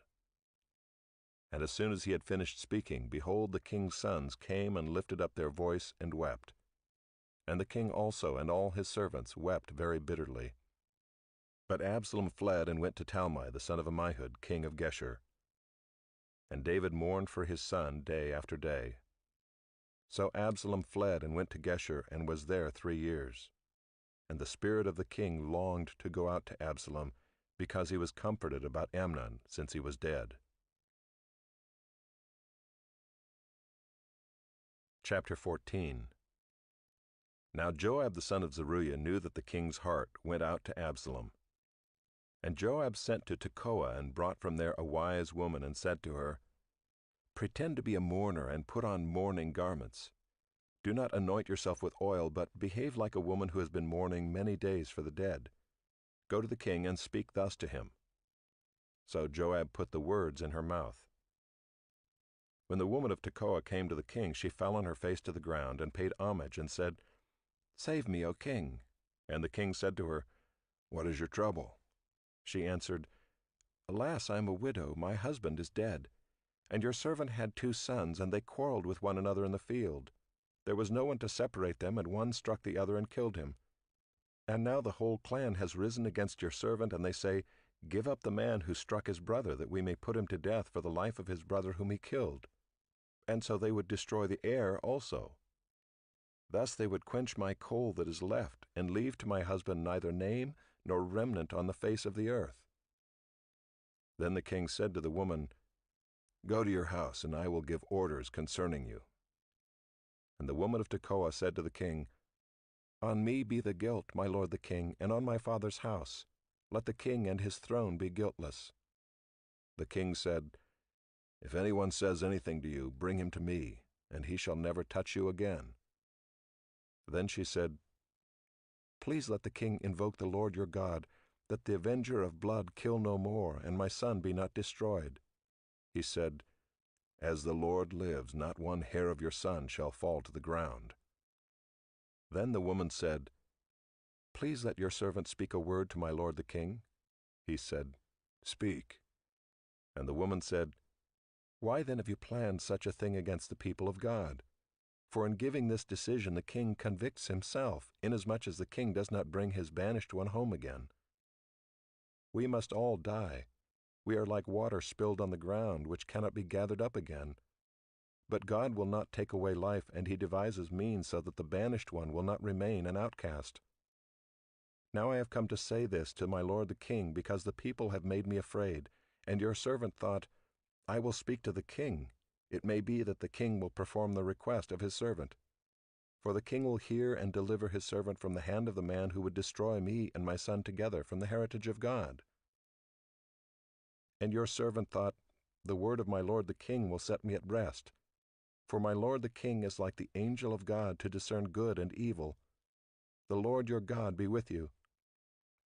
Then the king answered the woman, Do not hide from me anything I ask you. And the woman said, Let my lord the king speak. The king said, Is the hand of Joab with you in all this? The woman answered and said, As surely as you live, my lord the king, one cannot turn to the right hand or to the left from anything that my lord the king has said. It was your servant Joab who commanded me. It was he who put all these words in the mouth of your servant. In order to change the course of things, your servant Joab did this. But my lord has wisdom like the wisdom of the angel of God, to know all things that are on the earth. Then the king said to Joab, Behold, now I grant this. Go, bring back the young man Absalom. And Joab fell on his face to the ground, and paid homage and blessed the king. And Joab said, Today your servant knows that I have found favor in your sight, my lord the king, in that the king has granted the request of his servant. So Joab arose and went to Geshur and brought Absalom to Jerusalem. And the king said, Let him dwell apart in his own house. He is not to come into my presence. So Absalom lived apart in his own house and did not come into the king's presence. Now in all Israel there was no one so much to be praised for his handsome appearance as Absalom. From the sole of his foot to the crown of his head there was no blemish in him. And when he cut the hair of his head, for at the end of every year he used to cut it, when it was heavy on him he cut it, he weighed the hair of his head 200 shekels by the king's weight. There were born to Absalom 3 sons, and 1 daughter whose name was Tamar. She was a beautiful woman. So Absalom lived 2 full years in Jerusalem without coming into the king's presence. Then Absalom sent for Joab to send him to the king, but Joab would not come to him. And he sent a second time, but Joab would not come. Then he said to his servants, See, Joab's field is next to mine, and he has barley there. Go and set it on fire. So Absalom's servants set the field on fire. Then Joab arose and went to Absalom at his house, and said to him, Why have your servants set my field on fire? Absalom answered Joab, Behold, I sent word to you. Come here, that I may send you to the king to ask, Why have I come from Geshur? It would be better for me to be there still. Now therefore let me go into the presence of the king, and if there is guilt in me, let him put me to death. Then Joab went to the king and told him, and he summoned Absalom. So he came to the king and bowed himself on his face to the ground before the king, and the king kissed Absalom. Chapter 15. After this Absalom got himself a chariot and horses and 50 men to run before him. And Absalom used to rise early and stand beside the way of the gate. And when any man had a dispute to come before the king for judgment, Absalom would call to him and say, From what city are you? And when he said, Your servant is of such and such a tribe in Israel, Absalom would say to him, See, your claims are good and right, but there is no man designated by the king to hear you. Then Absalom would say, Oh, that I were judge in the land! Then every man with a dispute or cause might come to me, and I would give him justice. And whenever a man came near to pay homage to him, he would put out his hand and take hold of him and kiss him. Thus Absalom did to all of Israel who came to the king for judgment. So Absalom stole the hearts of the men of Israel. And at the end of 4 years Absalom said to the king, Please let me go and pay my vow which I have vowed to the Lord in Hebron. For your servant vowed a vow while I lived at Geshur in Aram, saying, If the Lord will indeed bring me back to Jerusalem, then I will offer worship to the Lord. The king said to him, Go in peace. So he arose and went to Hebron. But Absalom sent secret messengers throughout all the tribes of Israel, saying, "As soon as you hear the sound of the trumpet, then say, 'Absalom is king at Hebron.'" With Absalom went 200 men from Jerusalem who were invited guests, and they went in their innocence and knew nothing. And while Absalom was offering the sacrifices, he sent for Ahithophel the Gilonite, David's counselor, from his city Gilo. And the conspiracy grew strong, and the people with Absalom kept increasing. And a messenger came to David, saying, "The hearts of the men of Israel have gone after Absalom." Then David said to all his servants who were with him at Jerusalem, "Arise and let us flee, or else there will be no escape for us from Absalom. Go quickly, lest he overtake us quickly and bring down ruin on us, and strike the city with the edge of the sword." And the king's servants said to the king, "Behold, your servants are ready to do whatever my lord the king decides." So the king went out, and all his household after him. And the king left 10 concubines to keep the house. And the king went out, and all the people after him, and they halted at the last house. And all his servants passed by him, and all the Kerethites, and all the Pelethites, and all the 600 Gittites who had followed him from Gath passed on before the king. Then the king said to Ittai the Gittite, "Why do you also go with us? Go back and stay with the king, for you are a foreigner and also an exile from your home. You came only yesterday, and shall I today make you wander about with us, since I go I know not where? Go back and take your brothers with you, and may the Lord show steadfast love and faithfulness to you." But Ittai answered the king, "As the Lord lives, and as my lord the king lives, wherever my lord the king shall be, whether for death or for life, there also will your servant be." And David said to Ittai, "Go then, pass on." So Ittai the Gittite passed on with all his men, and all the little ones who were with him. And all the land wept aloud as all the people passed by, and the king crossed the brook Kidron, and all the people passed on toward the wilderness.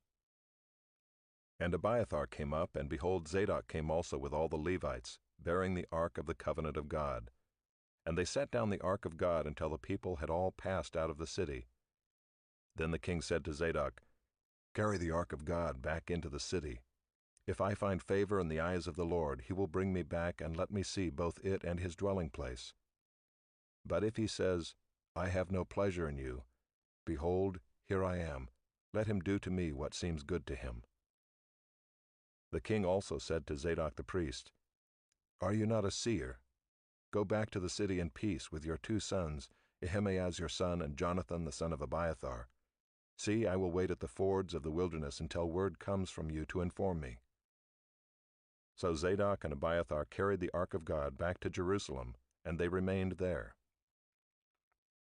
But David went up the ascent of the Mount of Olives, weeping as he went, barefoot and with his head covered. And all the people who were with him covered their heads, and they went up, weeping as they went.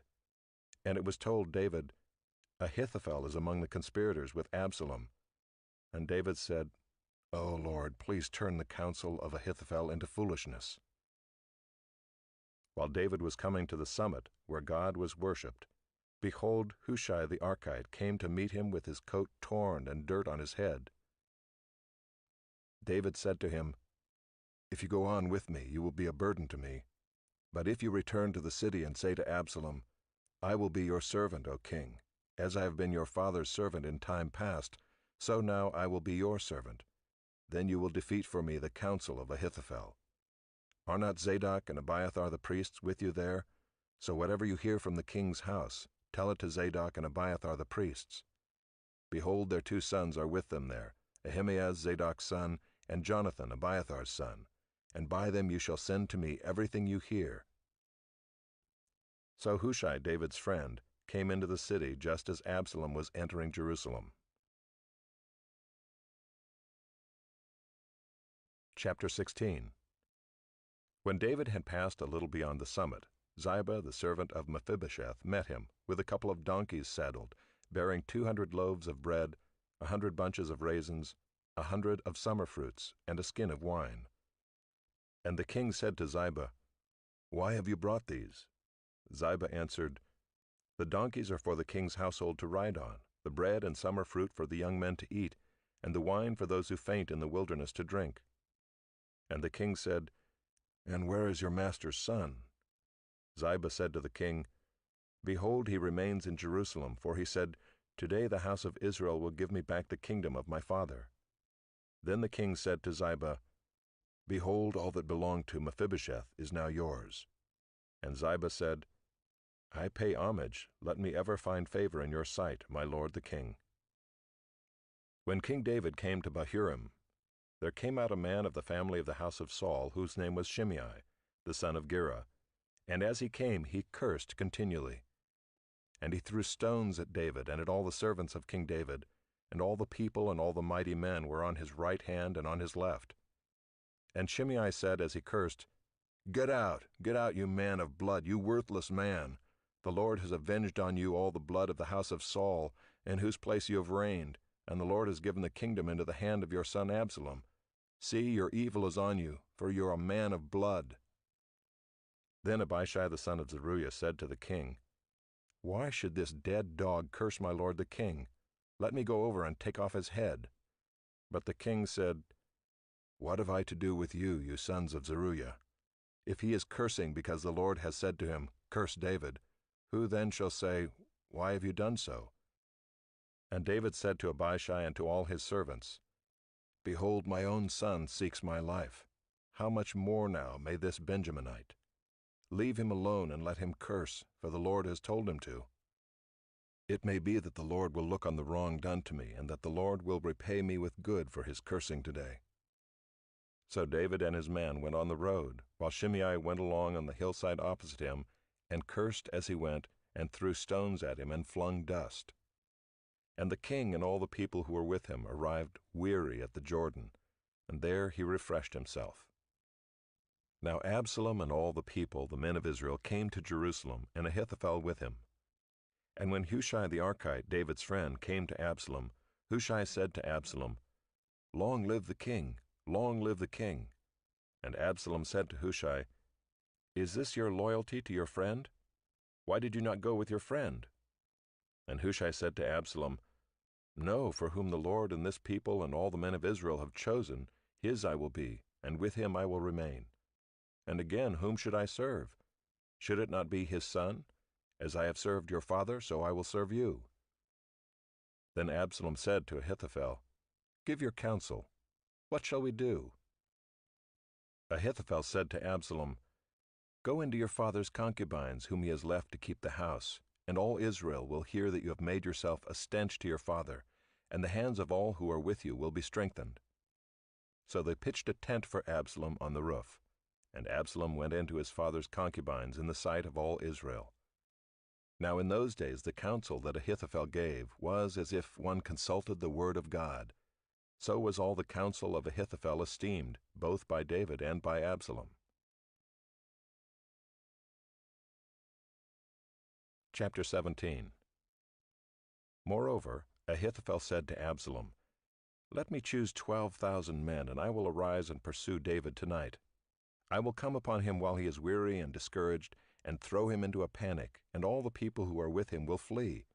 I will strike down only the king, and I will bring all the people back to you as a bride comes home to her husband. You seek the life of only one man, and all the people will be at peace." And the advice seemed right in the eyes of Absalom and all the elders of Israel. Then Absalom said, "Call Hushai the Archite also, and let us hear what he has to say." And when Hushai came to Absalom, Absalom said to him, "Thus has Ahithophel spoken. Shall we do as he says? If not, you speak." Then Hushai said to Absalom, "This time the counsel that Ahithophel has given is not good." Hushai said, "You know that your father and his men are mighty men, and that they are enraged like a bear robbed of her cubs in the field. Besides, your father is expert in war. He will not spend the night with the people. Behold, even now he has hidden himself in one of the pits or in some other place. And as soon as some of the people fall at the first attack, whoever hears it will say, 'There has been a slaughter among the people who follow Absalom.' Then even the valiant men whose heart is like the heart of a lion will utterly melt with fear, for all Israel knows that your father is a mighty man, and that those who are with him are valiant men. But my counsel is that all Israel be gathered to you from Dan to Beersheba, as the sand by the sea for multitude, and that you go to battle in person. So we shall come upon him in some place where he is to be found, and we shall light upon him as the dew falls on the ground, and of him and all the men with him not one will be left. If he withdraws into a city, then all Israel will bring ropes to that city, and we shall drag it into the valley, until not even a pebble is to be found there." And Absalom and all the men of Israel said, "The counsel of Hushai the Archite is better than the counsel of Ahithophel." For the Lord had ordained to defeat the good counsel of Ahithophel, so that the Lord might bring harm upon Absalom. Then Hushai said to Zadok and Abiathar the priests, "Thus and so did Ahithophel counsel Absalom and the elders of Israel, and thus and so have I counseled. Now therefore send quickly and tell David, 'Do not stay tonight at the fords of the wilderness, but by all means pass over, lest the king and all the people who are with him be swallowed up.'" Now Jonathan and Ahimaaz were waiting at Enrogel. A female servant was to go and tell them, and they were to go and tell King David, for they were not to be seen entering the city. But a young man saw them and told Absalom. So both of them went away quickly and came to the house of a man at Bahurim, who had a well in his courtyard, and they went down into it. And the woman took and spread a covering over the well's mouth, and scattered grain on it, and nothing was known of it. When Absalom's servants came to the woman at the house, they said, "Where are Ahimaaz and Jonathan?" And the woman said to them, "They have gone over the brook of water." And when they had sought and could not find them, they returned to Jerusalem. After they had gone, the men came up out of the well and went and told King David. They said to David, "Arise and go quickly over the water, for thus and so has Ahithophel counseled against you." Then David arose and all the people who were with him, and they crossed the Jordan. By daybreak not one was left who had not crossed the Jordan. When Ahithophel saw that his counsel was not followed, he saddled his donkey and went off home to his own city. He set his house in order and hanged himself, and he died and was buried in the tomb of his father. Then David came to Mahanaim, and Absalom crossed the Jordan with all the men of Israel. Now Absalom had set Amasa over the army instead of Joab. Amasa was the son of a man named Ithra the Ishmaelite, who had married Abigail the daughter of Nahash, sister of Zeruiah, Joab's mother. And Israel and Absalom encamped in the land of Gilead. When David came to Mahanaim, Shobai the son of Nahash from Rabbah of the Ammonites, and Machir the son of Ammiel from Lo-debar, and Barzillai the Gileadite from Rogelim, brought beds, basins, and earthen vessels, wheat, barley, flour, parched grain, beans and lentils, honey and curds and sheep and cheese from the herd, for David and the people with him to eat, for they said, "The people are hungry and weary and thirsty in the wilderness." Chapter 18. Then David mustered the men who were with him, and set over them commanders of thousands, and commanders of hundreds. And David sent out the army 1/3 under the command of Joab, 1/3 under the command of Abishai the son of Zeruiah, Joab's brother, and 1/3 under the command of Ittai the Gittite. And the king said to the men, "I myself will also go out with you." But the men said, "You shall not go out, for if we flee, they will not care about us. If half of us die, they will not care about us. But you are worth 10,000 of us. Therefore it is better that you send us help from the city." The king said to them, "Whatever seems best to you I will do." So the king stood at the side of the gate, while all the army marched out by hundreds and by thousands. And the king ordered Joab and Abishai and Ittai, "Deal gently for my sake with the young man Absalom." And all the people heard when the king gave orders to all the commanders about Absalom. So the army went out into the field against Israel, and the battle was fought in the forest of Ephraim. And the men of Israel were defeated there by the servants of David, and the loss there was great on that day, 20,000 men. The battle spread over the face of all the country, and the forest devoured more people that day than the sword. And Absalom happened to meet the servants of David. Absalom was riding on his mule, and the mule went under the thick branches of a great oak, and his head caught fast in the oak, and he was suspended between heaven and earth, while the mule that was under him went on. And a certain man saw it and told Joab, "Behold, I saw Absalom hanging in an oak." Joab said to the man who told him, "What, you saw him? Why then did you not strike him there to the ground? I would have been glad to give you 10 pieces of silver and a belt." But the man said to Joab, "Even if I felt in my hand the weight of 1,000 pieces of silver, I would not reach out my hand against the king's son. For in our hearing the king commanded you and Abishai and Ittai, for my sake protect the young man Absalom. On the other hand, if I had dealt treacherously against his life, and there is nothing hidden from the king, then you yourself would have stood aloof." Joab said, "I will not waste time like this with you." And he took 3 javelins in his hand and thrust them into the heart of Absalom while he was still alive in the oak. And 10 young men, Joab's armor-bearers, surrounded Absalom and struck him and killed him. Then Joab blew the trumpet, and the troops came back from pursuing Israel, for Joab restrained them. And they took Absalom and threw him into a great pit in the forest, and raised over him a very great heap of stones. And all Israel fled, every one to his own home. Now Absalom in his lifetime had taken and set up for himself the pillar that is in the king's valley, for he said, "I have no son to keep my name in remembrance." He called the pillar after his own name, and it is called Absalom's monument to this day. Then Ahimaaz the son of Zadok said, "Let me run and carry news to the king that the Lord has delivered him from the hand of his enemies." And Joab said to him, "You are not to carry news today. You may carry news another day, but today you shall carry no news, because the king's son is dead." Then Joab said to the Cushite, "Go, tell the king what you have seen." The Cushite bowed before Joab and ran. Then Ahimaaz the son of Zadok said again to Joab, "Come what may, let me also run after the Cushite." And Joab said, "Why will you run, my son, seeing that you will have no reward for the news?" "Come what may," he said, "I will run." So he said to him, "Run." Then Ahimaaz ran by the way of the plain, and outran the Cushite. Now David was sitting between the 2 gates, and the watchman went up to the roof of the gate by the wall, and when he lifted up his eyes and looked, he saw a man running alone. The watchman called out and told the king, and the king said, "If he is alone, there is news in his mouth." And he drew nearer and nearer. The watchman saw another man running, and the watchman called to the gate and said, "See, another man running alone." The king said, "He also brings news." The watchman said, "I think the running of the first is like the running of Ahimaaz the son of Zadok." And the king said, "He is a good man and comes with good news." Then Ahimaaz cried out to the king, "All is well." And he bowed before the king with his face to the earth and said, "Blessed be the Lord your God, who has delivered up the men who raised their hand against my lord the king."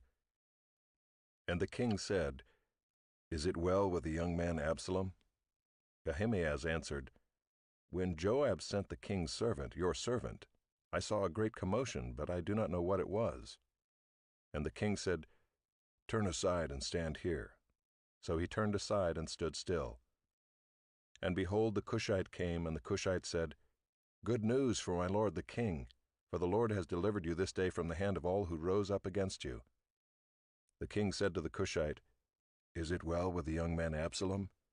And the Cushite answered, "May the enemies of my lord the king and all who rise up against you for evil be like that young man." And the king was deeply moved, and went up to the chamber over the gate, and wept. And as he went, he said, "O my son Absalom, my son Absalom, would I had died instead of you, O Absalom, my son, my son." Chapter 19. It was told Joab, "Behold, the king is weeping and mourning for Absalom." So the victory that day was turned into mourning for all the people, for the people heard that day, "The king is grieving for his son." And the people stole into the city that day as people steal in who are ashamed when they flee in battle. The king covered his face, and the king cried with a loud voice, "O my son Absalom! O Absalom, my son, my son!" Then Joab came into the house to the king and said, "You have today covered with shame the faces of all your servants, who have this day saved your life and the lives of your sons and your daughters, and the lives of your wives and your concubines, because you love those who hate you and hate those who love you. For you have made it clear today that commanders and servants are nothing to you. For today I know that if Absalom were alive and all of us were dead today, then you would be pleased. Now therefore arise, go out and speak kindly to your servants.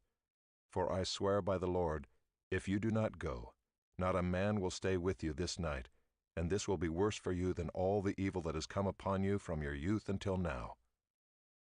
Then the king arose and took his seat in the gate. And the people were all told, "Behold, the king is sitting in the gate."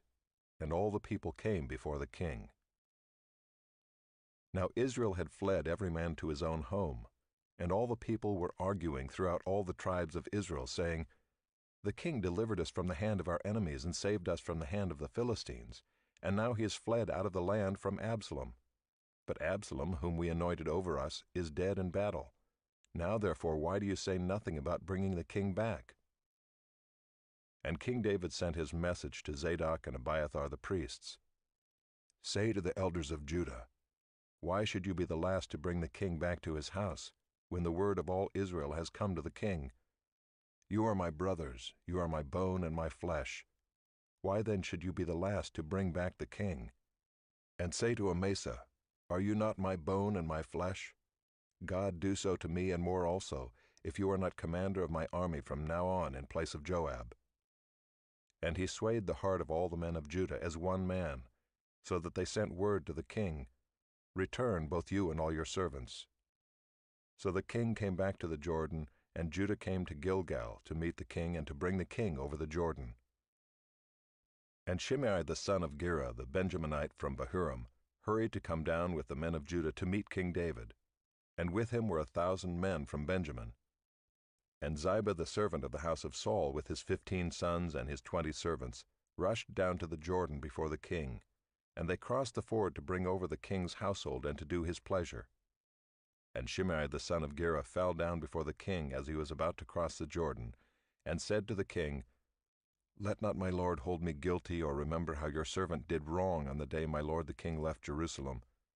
Do not let the king take it to heart. For your servant knows that I have sinned. Therefore, behold, I have come this day, the first of all the house of Joseph, to come down to meet my lord the king." Abishai the son of Zeruiah answered, "Shall not Shimei be put to death for this, because he cursed the Lord's anointed?" But David said, "What have I to do with you, you sons of Zeruiah, that you should this day be as an adversary to me? Shall anyone be put to death in Israel this day? For do I not know that I am this day king over Israel?" And the king said to Shimei, "You shall not die." And the king gave him his oath. And Mephibosheth the son of Saul came down to meet the king. He had neither taken care of his feet, nor trimmed his beard, nor washed his clothes, from the day the king departed until the day he came back in safety. And when he came to Jerusalem to meet the king said to him, "Why did you not go with me, Mephibosheth?" He answered, "My lord, O king, my servant deceived me. For your servant said to him, I will saddle a donkey for myself, that I may ride on it and go with the king, for your servant is lame. He has slandered your servant to my lord the king, but my lord the king is like the angel of God. Do therefore what seems good to you. For all my father's house were but men doomed to death before my lord the king. But you set your servant among those who eat at your table. What further right have I then to cry to the king?" And the king said to him, "Why speak any more of your affairs? I have decided. You and Ziba shall divide the land." And Mephibosheth said to the king, "Oh, let him take it all, since my lord the king has come safely home." Now Barzillai the Gileadite had come down from Rogelim, and he went on with the king to the Jordan, to escort him over the Jordan. Barzillai was a very aged man, 80 years old. He had provided the king with food while he stayed at Mahanaim, for he was a very wealthy man. And the king said to Barzillai, "Come over with me, and I will provide for you with me in Jerusalem." But Barzillai said to the king, "How many years have I still to live, that I should go up with the king to Jerusalem? I am this day 80 years old. Can I discern what is pleasant and what is not? Can your servant taste what he eats or what he drinks? Can I still listen to the voice of singing men and singing women? Why then should your servant be an added burden to my lord the king? Your servant will go a little way over the Jordan with the king. Why should the king repay me with such a reward? Please let your servant return, that I may die in my own city near the grave of my father and my mother. But here is your servant Kimham. Let him go over with my lord the king, and do for him whatever seems good to you. And the king answered, Kimham shall go over with me, and I will do for him whatever seems good to you, and all that you desire of me I will do for you. Then all the people went over the Jordan, and the king went over. And the king kissed Barzillai and blessed him, and he returned to his own home. The king went on to Gilgal, and Kimham went on with him. All the people of Judah and also half the people of Israel brought the king on his way. Then all the men of Israel came to the king and said to the king, Why have our brothers the men of Judah stolen you away and brought the king and his household over the Jordan, and all David's men with him? All the men of Judah answered the men of Israel, Because the king is our close relative, why then are you angry over this matter? Have we eaten it all at the king's expense? Or has he given us any gift? And the men of Israel answered the men of Judah, We have 10 shares in the king, and in David also we have more than you. Why then did you despise us? Were we not the first to speak of bringing back our king? But the words of the men of Judah were fiercer than the words of the men of Israel. Chapter 20. Now there happened to be there a worthless man whose name was Sheba the son of Bichri, a Benjaminite. And he blew the trumpet and said, We have no portion in David, and we have no inheritance in the son of Jesse. Every man to his tents, O Israel. So all the men of Israel withdrew from David, and followed Sheba the son of Bichri. But the men of Judah followed their king steadfastly from the Jordan to Jerusalem. And David came to his house at Jerusalem, and the king took the 10 concubines whom he had left to care for the house, and put them in a house under guard, and provided for them, but did not go into them. So they were shut up until the day of their death, living as if in widowhood. Then the king said to Amasa, Call the men of Judah together to me within 3 days, and be here yourself. So Amasa went to summon Judah, but he delayed beyond the set time that had been appointed him. And David said to Abishai, Now Sheba the son of Bichri will do us more harm than Absalom.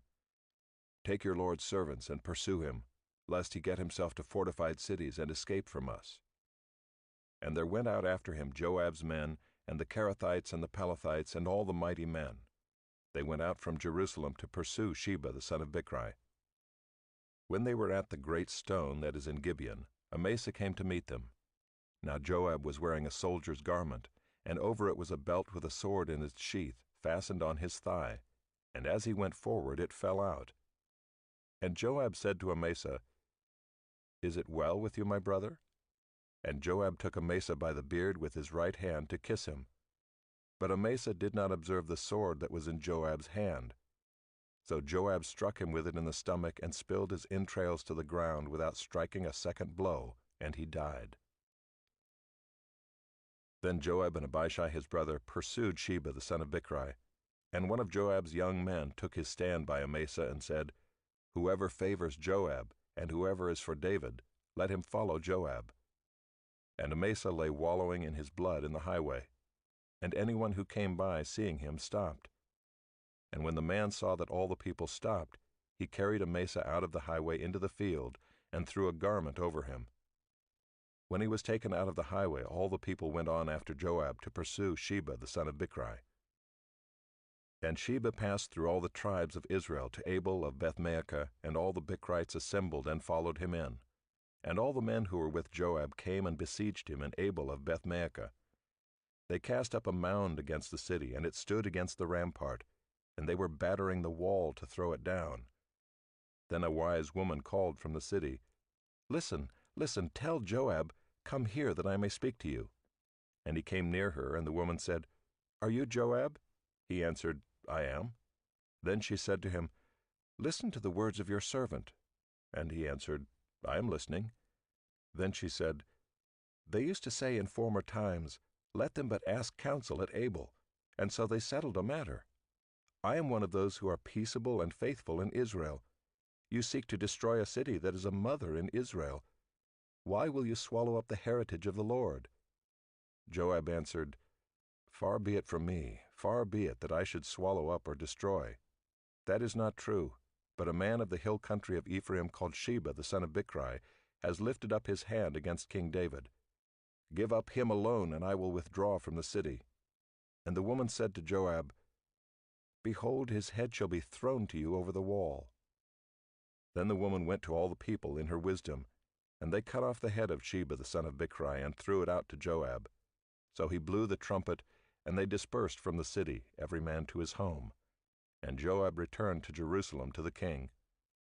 Now Joab was in command of all the army of Israel, and Benaiah the son of Jehoiada was in command of the Kerethites and the Pelethites. And Adoram was in charge of the forced labor, and Jehoshaphat the son of Ahilud was the recorder, and Sheva was secretary, and Zadok and Abiathar were priests, and Ira the Jairite was also David's priest. Chapter 21. Now there was a famine in the days of David for 3 years, year after year. And David sought the face of the Lord.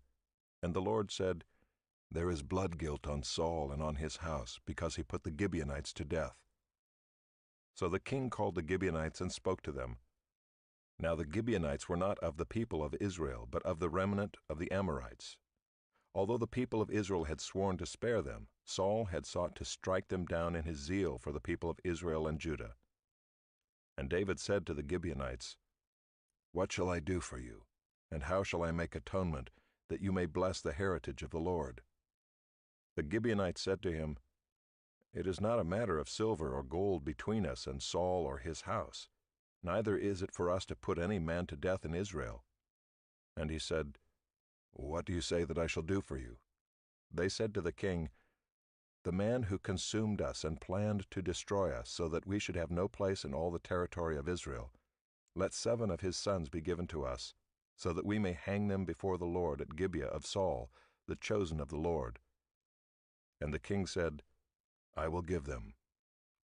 But the king spared Mephibosheth, the son of Saul's son Jonathan, because of the oath of the Lord that was between them, between David and Jonathan the son of Saul.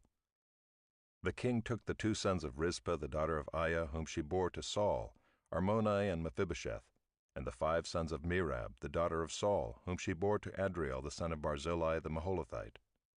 And he gave them into the hands of the Gibeonites, and they hanged them on the mountain before the Lord, and the 7 of them perished together.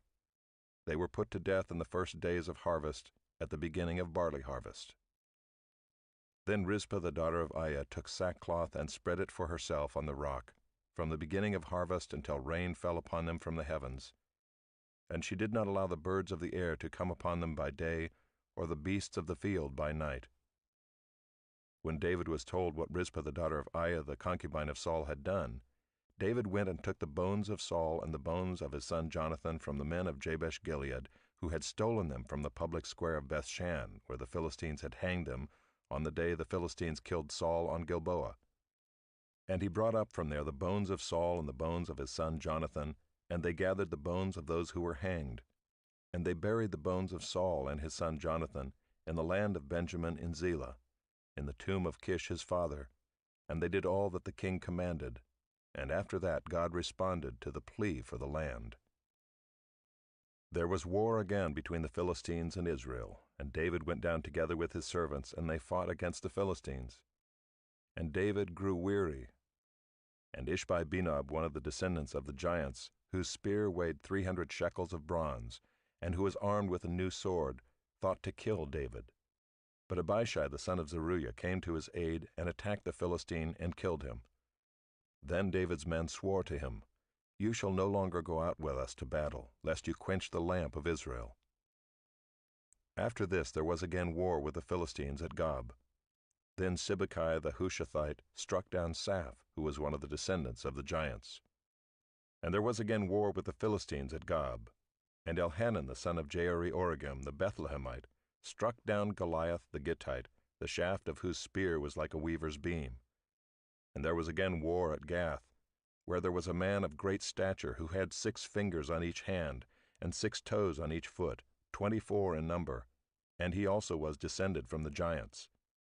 And when he taunted Israel, Jonathan the son of Shimei, David's brother, struck him down. These 4 were descended from the giants in Gath, and they fell by the hand of David and by the hand of his servants. Chapter 22. And David spoke to the Lord the words of this song in the day when the Lord delivered him from the hand of all his enemies and from the hand of Saul. He said, "The Lord is my rock and my fortress and my deliverer, my God, my rock in whom I take refuge, my shield and the horn of my salvation, my stronghold and my refuge, my Savior, you save me from violence. I call upon the Lord, who is worthy to be praised, and I am saved from my enemies. For the waves of death encompassed me, the torrents of destruction assailed me. The cords of Sheol entangled me, the snares of death confronted me. In my distress I called upon the Lord. To my God I called. From his temple he heard my voice, and my cry came to his ears. Then the earth reeled and rocked. The foundations of the heavens trembled and quaked because he was angry. Smoke went up from his nostrils and devouring fire from his mouth. Glowing coals flamed forth from him. He bowed the heavens and came down. Thick darkness was under his feet. He rode on a cherub and flew. He was seen on the wings of the wind. He made darkness around him his canopy, thick clouds, a gathering of water.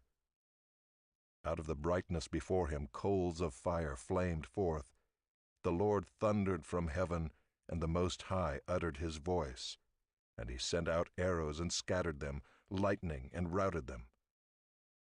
Then the channels of the sea were seen, the foundations of the world were laid bare, at the rebuke of the Lord, at the blast of the breath of his nostrils. He sent from on high, he took me, he drew me out of many waters. He rescued me from my strong enemy, from those who hated me, for they were too mighty for me. They confronted me in the day of my calamity, but the Lord was my support. He brought me out into a broad place. He rescued me because he delighted in me. The Lord dealt with me according to my righteousness. According to the cleanness of my hands he rewarded me. For I have kept the ways of the Lord, and have not wickedly departed from my God. For all his rules were before me, and from his statutes I did not turn aside. I was blameless before him, and I kept myself from guilt. And the Lord has rewarded me according to my righteousness, according to my cleanness in his sight. With the merciful you show yourself merciful, with the blameless man you show yourself blameless. With the purified you deal purely, and with the crooked you make yourself seem tortuous. You save a humble people, but your eyes are on the haughty to bring them down. For you are my lamp, O Lord, and my God lightens my darkness. For by you I can run against a troop, and by my God I can leap over a wall. This God, his way is perfect. The word of the Lord proves true. He is a shield for all those who take refuge in him. For who is God but the Lord, and who is a rock except our God? This God is my strong refuge, and has made my way blameless. He made my feet like the feet of a deer, and set me secure on the heights. He trains my hands for war, so that my arms can bend a bow of bronze. You have given me the shield of your salvation, and your gentleness made me great. You gave a wide place for my steps under me, and my feet did not slip. I pursued my enemies and destroyed them, and did not turn back until they were consumed. I consumed them. I thrust them through, so that they did not rise. They fell under my feet. For you equipped me with strength for the battle. You made those who rise against me sink under me. You made my enemies turn their backs to me, those who hated me, and I destroyed them. They looked, but there was none to save. They cried to the Lord, but he did not answer them. I beat them fine as the dust of the earth. I crushed them and stamped them down like the mire of the streets. You delivered me from strife with my people. You kept me as the head of the nations. People whom I had not known serve me. Foreigners came cringing to me. As soon as they heard of me, they obeyed me. Foreigners lost heart and came trembling out of their fortresses. The Lord lives, and blessed be my rock, and exalted be my God, the rock of my salvation, the God who gave me vengeance and brought down peoples under me, who brought me out from my enemies. You exalted me above those who rose against me. You delivered me from men of violence. For this I will praise you, O Lord, among the nations, and sing praises to your name. Great salvation he brings to his king, and shows steadfast love to his anointed, to David and his offspring forever. Chapter 23. Now these are the last words of David. The oracle of David the son of Jesse, the oracle of the man who was raised on high, the anointed of the God of Jacob, the sweet psalmist of Israel. The Spirit of the Lord speaks by me, his word is on my tongue. The God of Israel has spoken, the Rock of Israel has said to me, when one rules justly over men, ruling in the fear of God, he dawns on them like the morning light, like the sun shining forth on a cloudless morning, like rain that makes grass to sprout from the earth. For does not my house stand so with God? For he has made with me an everlasting covenant, ordered in all things and secure. For will he not cause to prosper all my help and my desire? But worthless men are all like thorns that are thrown away, for they cannot be taken with the hand. But the man who touches them arms himself with iron and the shaft of a spear, and they are utterly consumed with fire. These are the names of the mighty men whom David had. Joshab-Basshebeth, a Tekemonite. He was chief of the 3. He wielded his spear against 800 whom he killed at one time. And next to him among the 3 mighty men was Eleazar the son of Dodo, son of Ahohi. He was with David when they defied the Philistines who were gathered there for battle, and the men of Israel withdrew.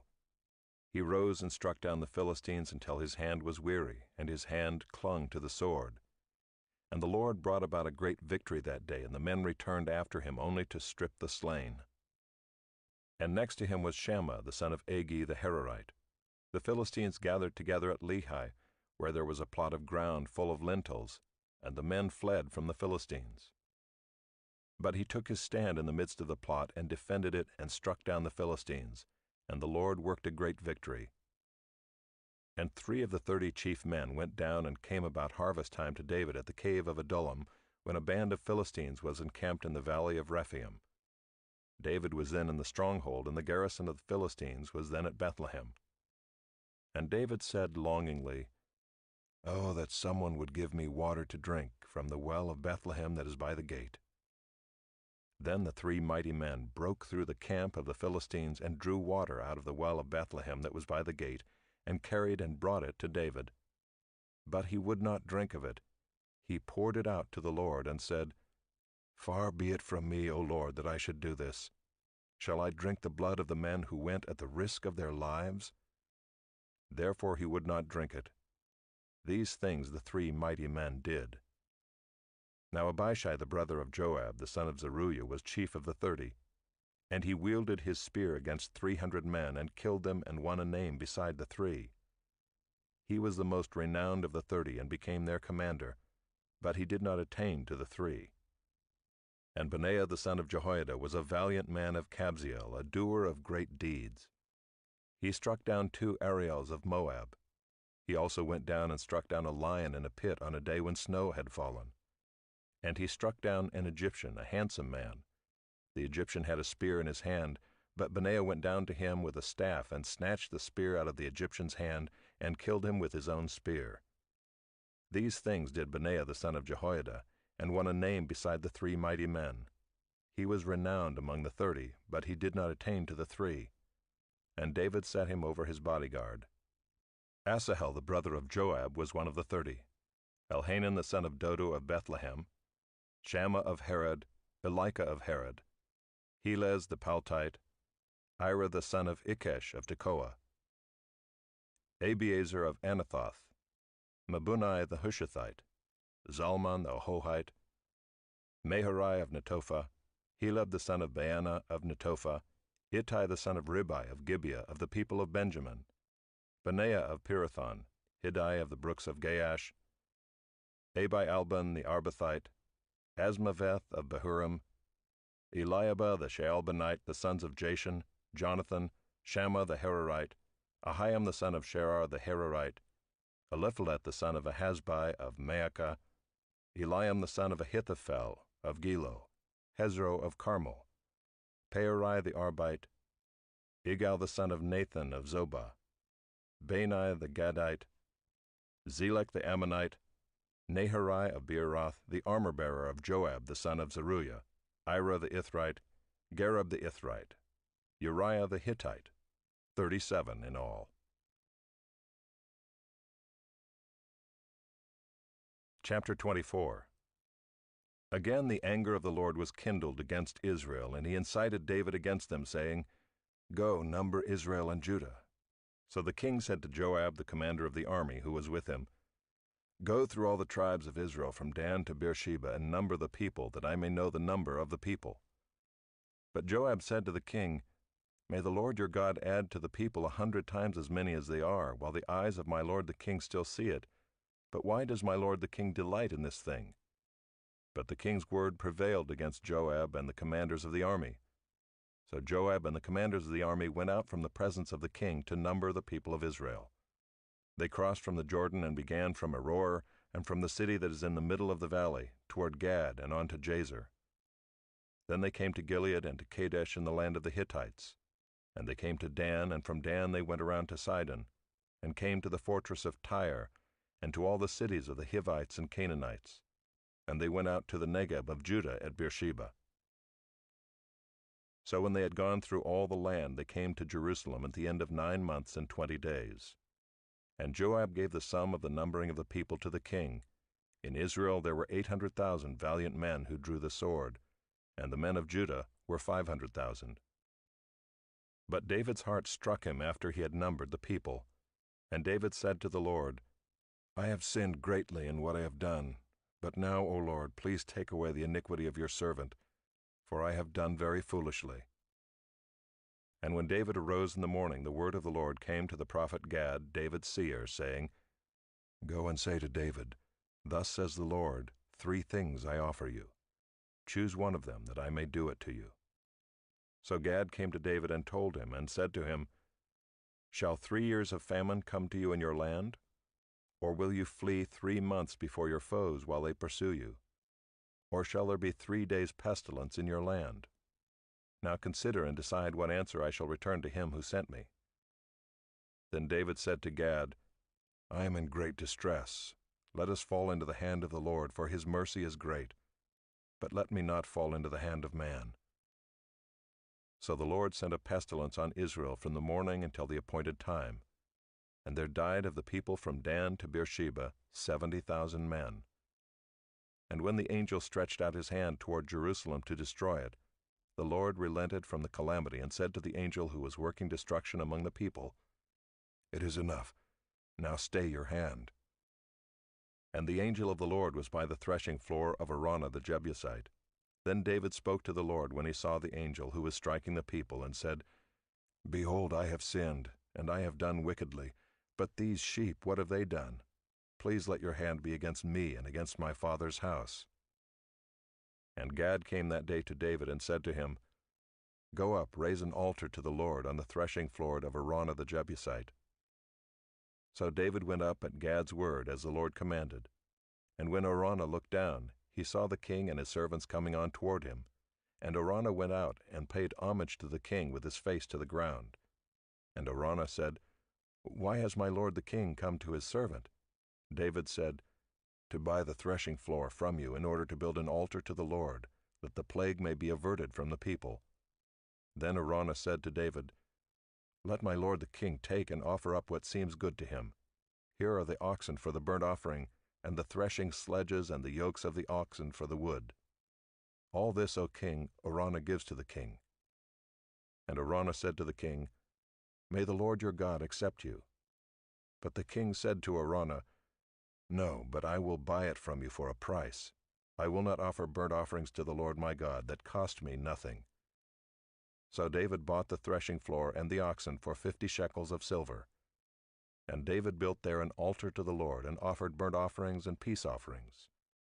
So the Lord responded to the plea for the land, and the plague was averted from Israel. 1 Kings, chapter 1. Now King David was old and advanced in years, and although they covered him with clothes, he could not get warm. Therefore his servants said to him, Let a young woman be sought for my lord the king, and let her wait on the king and be in his service. Let her lie in your arms, that my lord the king may be warm. So they sought for a beautiful young woman throughout all the territory of Israel, and found Abishag the Shunammite, and brought her to the king. The young woman was very beautiful, and she was of service to the king and attended to him, but the king knew her not. Now Adonijah the son of Haggith exalted himself, saying, I will be king. And he prepared for himself chariots and horsemen, and 50 men to run before him. His father had never at any time displeased him by asking, Why have you done thus and so? He was also a very handsome man, and he was born next after Absalom. He conferred with Joab the son of Zeruiah, and with Abiathar the priest, and they followed Adonijah and helped him. But Zadok the priest, and Benaiah the son of Jehoiada, and Nathan the prophet, and Shimei and Rei, and David's mighty men, were not with Adonijah. Adonijah sacrificed sheep, oxen, and fattened cattle by the serpent's stone, which is beside En-Rogel, and he invited all his brothers, the king's sons, and all the royal officials of Judah. But he did not invite Nathan the prophet, or Benaiah, or the mighty men, or Solomon his brother. Then Nathan said to Bathsheba, the mother of Solomon, Have you not heard that Adonijah the son of Haggith has become king, and David our Lord does not know it? Now therefore come, let me give you advice, that you may save your own life and the life of your son Solomon. Go in at once to King David, and say to him, Did you not, my lord the king, swear to your servant, saying, Solomon your son shall reign after me, and he shall sit on my throne? Why then is Adonijah king? Then while you are still speaking with the king, I also will come in after you and confirm your words. So Bathsheba went to the king in his chamber. Now the king was very old, and Abishag the Shunammite was attending to the king. Bathsheba bowed and paid homage to the king, and the king said, What do you desire? She said to him, My lord, you swore to your servant by the Lord your God, saying, Solomon your son shall reign after me, and he shall sit on my throne. And now, behold, Adonijah is king, although you, my lord the king, do not know it. He has sacrificed oxen, fattened cattle, and sheep in abundance, and has invited all the sons of the king, Abiathar the priest, and Joab the commander of the army. But Solomon your servant he has not invited. And now, my lord the king, the eyes of all Israel are on you, to tell them who shall sit on the throne of my lord the king after him. Otherwise it will come to pass, when my lord the king sleeps with his fathers, that I and my son Solomon will be counted offenders. While she was still speaking with the king, Nathan the prophet came in, and they told the king, Here is Nathan the prophet. And when he came in before the king, he bowed before the king with his face to the ground. And Nathan said, My lord the king, have you said, Adonijah shall reign after me, and he shall sit on my throne? For he has gone down this day and has sacrificed oxen, fattened cattle, and sheep in abundance, and has invited all the king's sons, the commanders of the army, and Abiathar the priest. And behold, they are eating and drinking before him, and saying, Long live King Adonijah. But me, your servant, and Zadok the priest, and Benaiah the son of Jehoiada, and your servant Solomon he has not invited. Has this thing been brought about by my lord the king, and you have not told your servants who should sit on the throne of my lord the king after him? Then King David answered, Call Bathsheba to me. So she came into the king's presence and stood before the king. And the king swore, saying, As the Lord lives, who has redeemed my soul out of every adversity, as I swore to you by the Lord, the God of Israel, saying, Solomon your son shall reign after me, and he shall sit on my throne in my place. Even so will I do this day. Then Bathsheba bowed with her face to the ground and paid homage to the king, and said, May my lord King David live forever. King David said, Call to me Zadok the priest, Nathan the prophet, and Benaiah the son of Jehoiada. So they came before the king, and the king said to them, Take with you the servants of your lord, and have Solomon my son ride on my own mule, and bring him down to Gihon. And let Zadok the priest and Nathan the prophet there anoint him king over Israel. Then blow the trumpet and say, Long live King Solomon. You shall then come up after him, and he shall come and sit on my throne, for he shall be king in my place. And I have appointed him to be ruler over Israel and over Judah. And Benaiah the son of Jehoiada answered the king, Amen. May the Lord, the God of my lord the king, say so. As the Lord has been with my lord the king, even so may he be with Solomon, and make his throne greater than the throne of my lord King David. So Zadok the priest, Nathan the prophet, and Benaiah the son of Jehoiada, and the Kerethites and the Pelethites went down and had Solomon ride on King David's mule, and brought him to Gihon. There Zadok the priest took the horn of oil from the tent and anointed Solomon. Then they blew the trumpet, and all the people said, Long live King Solomon! And all the people went up after him, playing on pipes and rejoicing with great joy, so that the earth was split by their noise. Adonijah and all the guests who were with him heard it as they finished feasting. And when Joab heard the sound of the trumpet, he said, What does this uproar in the city mean? While he was still speaking, behold, Jonathan the son of Abiathar the priest came. And Adonijah said, Come in, for you are a worthy man, and bring good news. Jonathan answered Adonijah, No, for our lord King David has made Solomon king, and the king has sent with him Zadok the priest, Nathan the prophet, and Benaiah the son of Jehoiada, and the Kerethites and the Pelethites. And they had him ride on the king's mule. And Zadok the priest and Nathan the prophet have anointed him king at Gihon, and they have gone up from there rejoicing, so that the city is in an uproar. This is the noise that you have heard. Solomon sits on the royal throne. Moreover, the king's servants came to congratulate our lord King David, saying, May your God make the name of Solomon more famous than yours, and make his throne greater than your throne. And the king bowed himself on the bed. And the king also said, Blessed be the Lord, the God of Israel, who has granted someone to sit on my throne this day, my own eyes seeing it. Then all the guests of Adonijah trembled and rose, and each went his own way. And Adonijah feared Solomon. So he arose and went and took hold of the horns of the altar. Then it was told Solomon, Behold, Adonijah fears King Solomon, for behold, he has laid hold of the horns of the altar, saying, Let King Solomon swear to me first that he will not put his servant to death with the sword. And Solomon said, If he will show himself a worthy man, not one of his hairs shall fall to the earth. But if wickedness is found in him, he shall die. So King Solomon sent, and they brought him down from the altar. And he came and paid homage to King Solomon. And Solomon said to him, Go to your house. Chapter 2. When David's time to die drew near, he commanded Solomon his son, saying, I am about to go the way of all the earth. Be strong and show yourself a man, and keep the charge of the Lord your God, walking in his ways and keeping his statutes, his commandments, his rules, and his testimonies, as it is written in the law of Moses, that you may prosper in all that you do and wherever you turn, that the Lord may establish his word that he spoke concerning me, saying, If your sons pay close attention to their way, to walk before me in faithfulness with all their heart and with all their soul, you shall not lack a man on the throne of Israel. Moreover, you also know what Joab the son of Zeruiah did to me, how he dealt with the two commanders of the armies of Israel, Abner the son of Ner, and Amasa the son of Jether, whom he killed, avenging in time of peace for blood that had been shed in war, and putting the blood of war on the belt around his waist and on the sandals on his feet. Act therefore according to your wisdom, but do not let his gray head go down to Sheol in peace. But deal loyally with the sons of Barzillai the Gileadite, and let them be among those who eat at your table. For with such loyalty they met me when I fled from Absalom your brother. And there is also with you Shimei the son of Gera the Benjaminite from Bahurim, who cursed me with a grievous curse on the day when I went to Mahanaim. But when he came down to meet me at the Jordan, I swore to him by the Lord, saying, I will not put you to death with the sword. Now therefore do not hold him guiltless, for you are a wise man.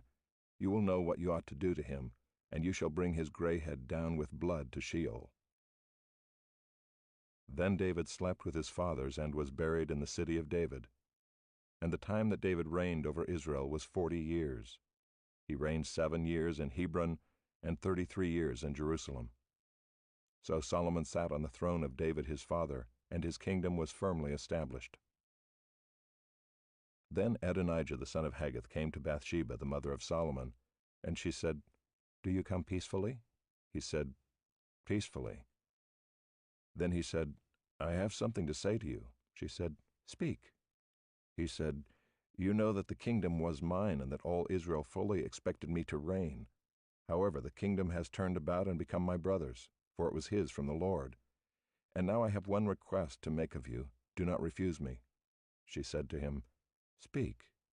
And he said, "Please ask King Solomon, he will not refuse you, to give me Abishag the Shunammite as my wife." Bathsheba said, "Very well, I will speak for you to the king." So Bathsheba went to King Solomon to speak to him on behalf of Adonijah.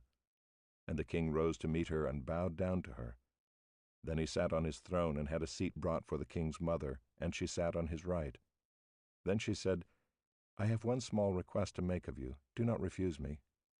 And the king said to her, "Make your request, my mother, for I will not refuse you."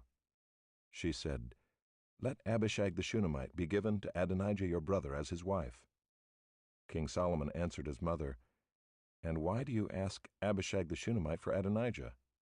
Ask for him the kingdom also, for he is my older brother, and on his side are Abiathar the priest, and Joab the son of Zeruiah." Then King Solomon swore by the Lord, saying, "God do so to me and more also, if this word does not cost Adonijah his life. Now therefore as the Lord lives, who has established me and placed me on the throne of David my father, and who has made me a house as he promised, Adonijah shall be put to death today." So King Solomon sent Benaiah the son of Jehoiada, and he struck him down, and he died. And to Abiathar the priest the king said, "Go to Anathoth to your estate, for you deserve death. But I will not at this time put you to death, because you carried the ark of the Lord God before David my father, and because you shared in all my father's affliction." So Solomon expelled Abiathar from being priest to the Lord, thus fulfilling the word of the Lord that he had spoken concerning the house of Eli in Shiloh.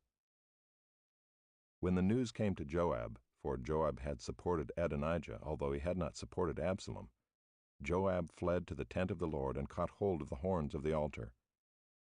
And when it was told King Solomon, "Joab has fled to the tent of the Lord, and behold, he is beside the altar," Solomon sent Benaiah the son of Jehoiada, saying, "Go, strike him down." So Benaiah came to the tent of the Lord and said to him, "The king commands, come out." But he said, "No, I will die here." Then Benaiah brought the king word again, saying, "Thus said Joab, and thus he answered me."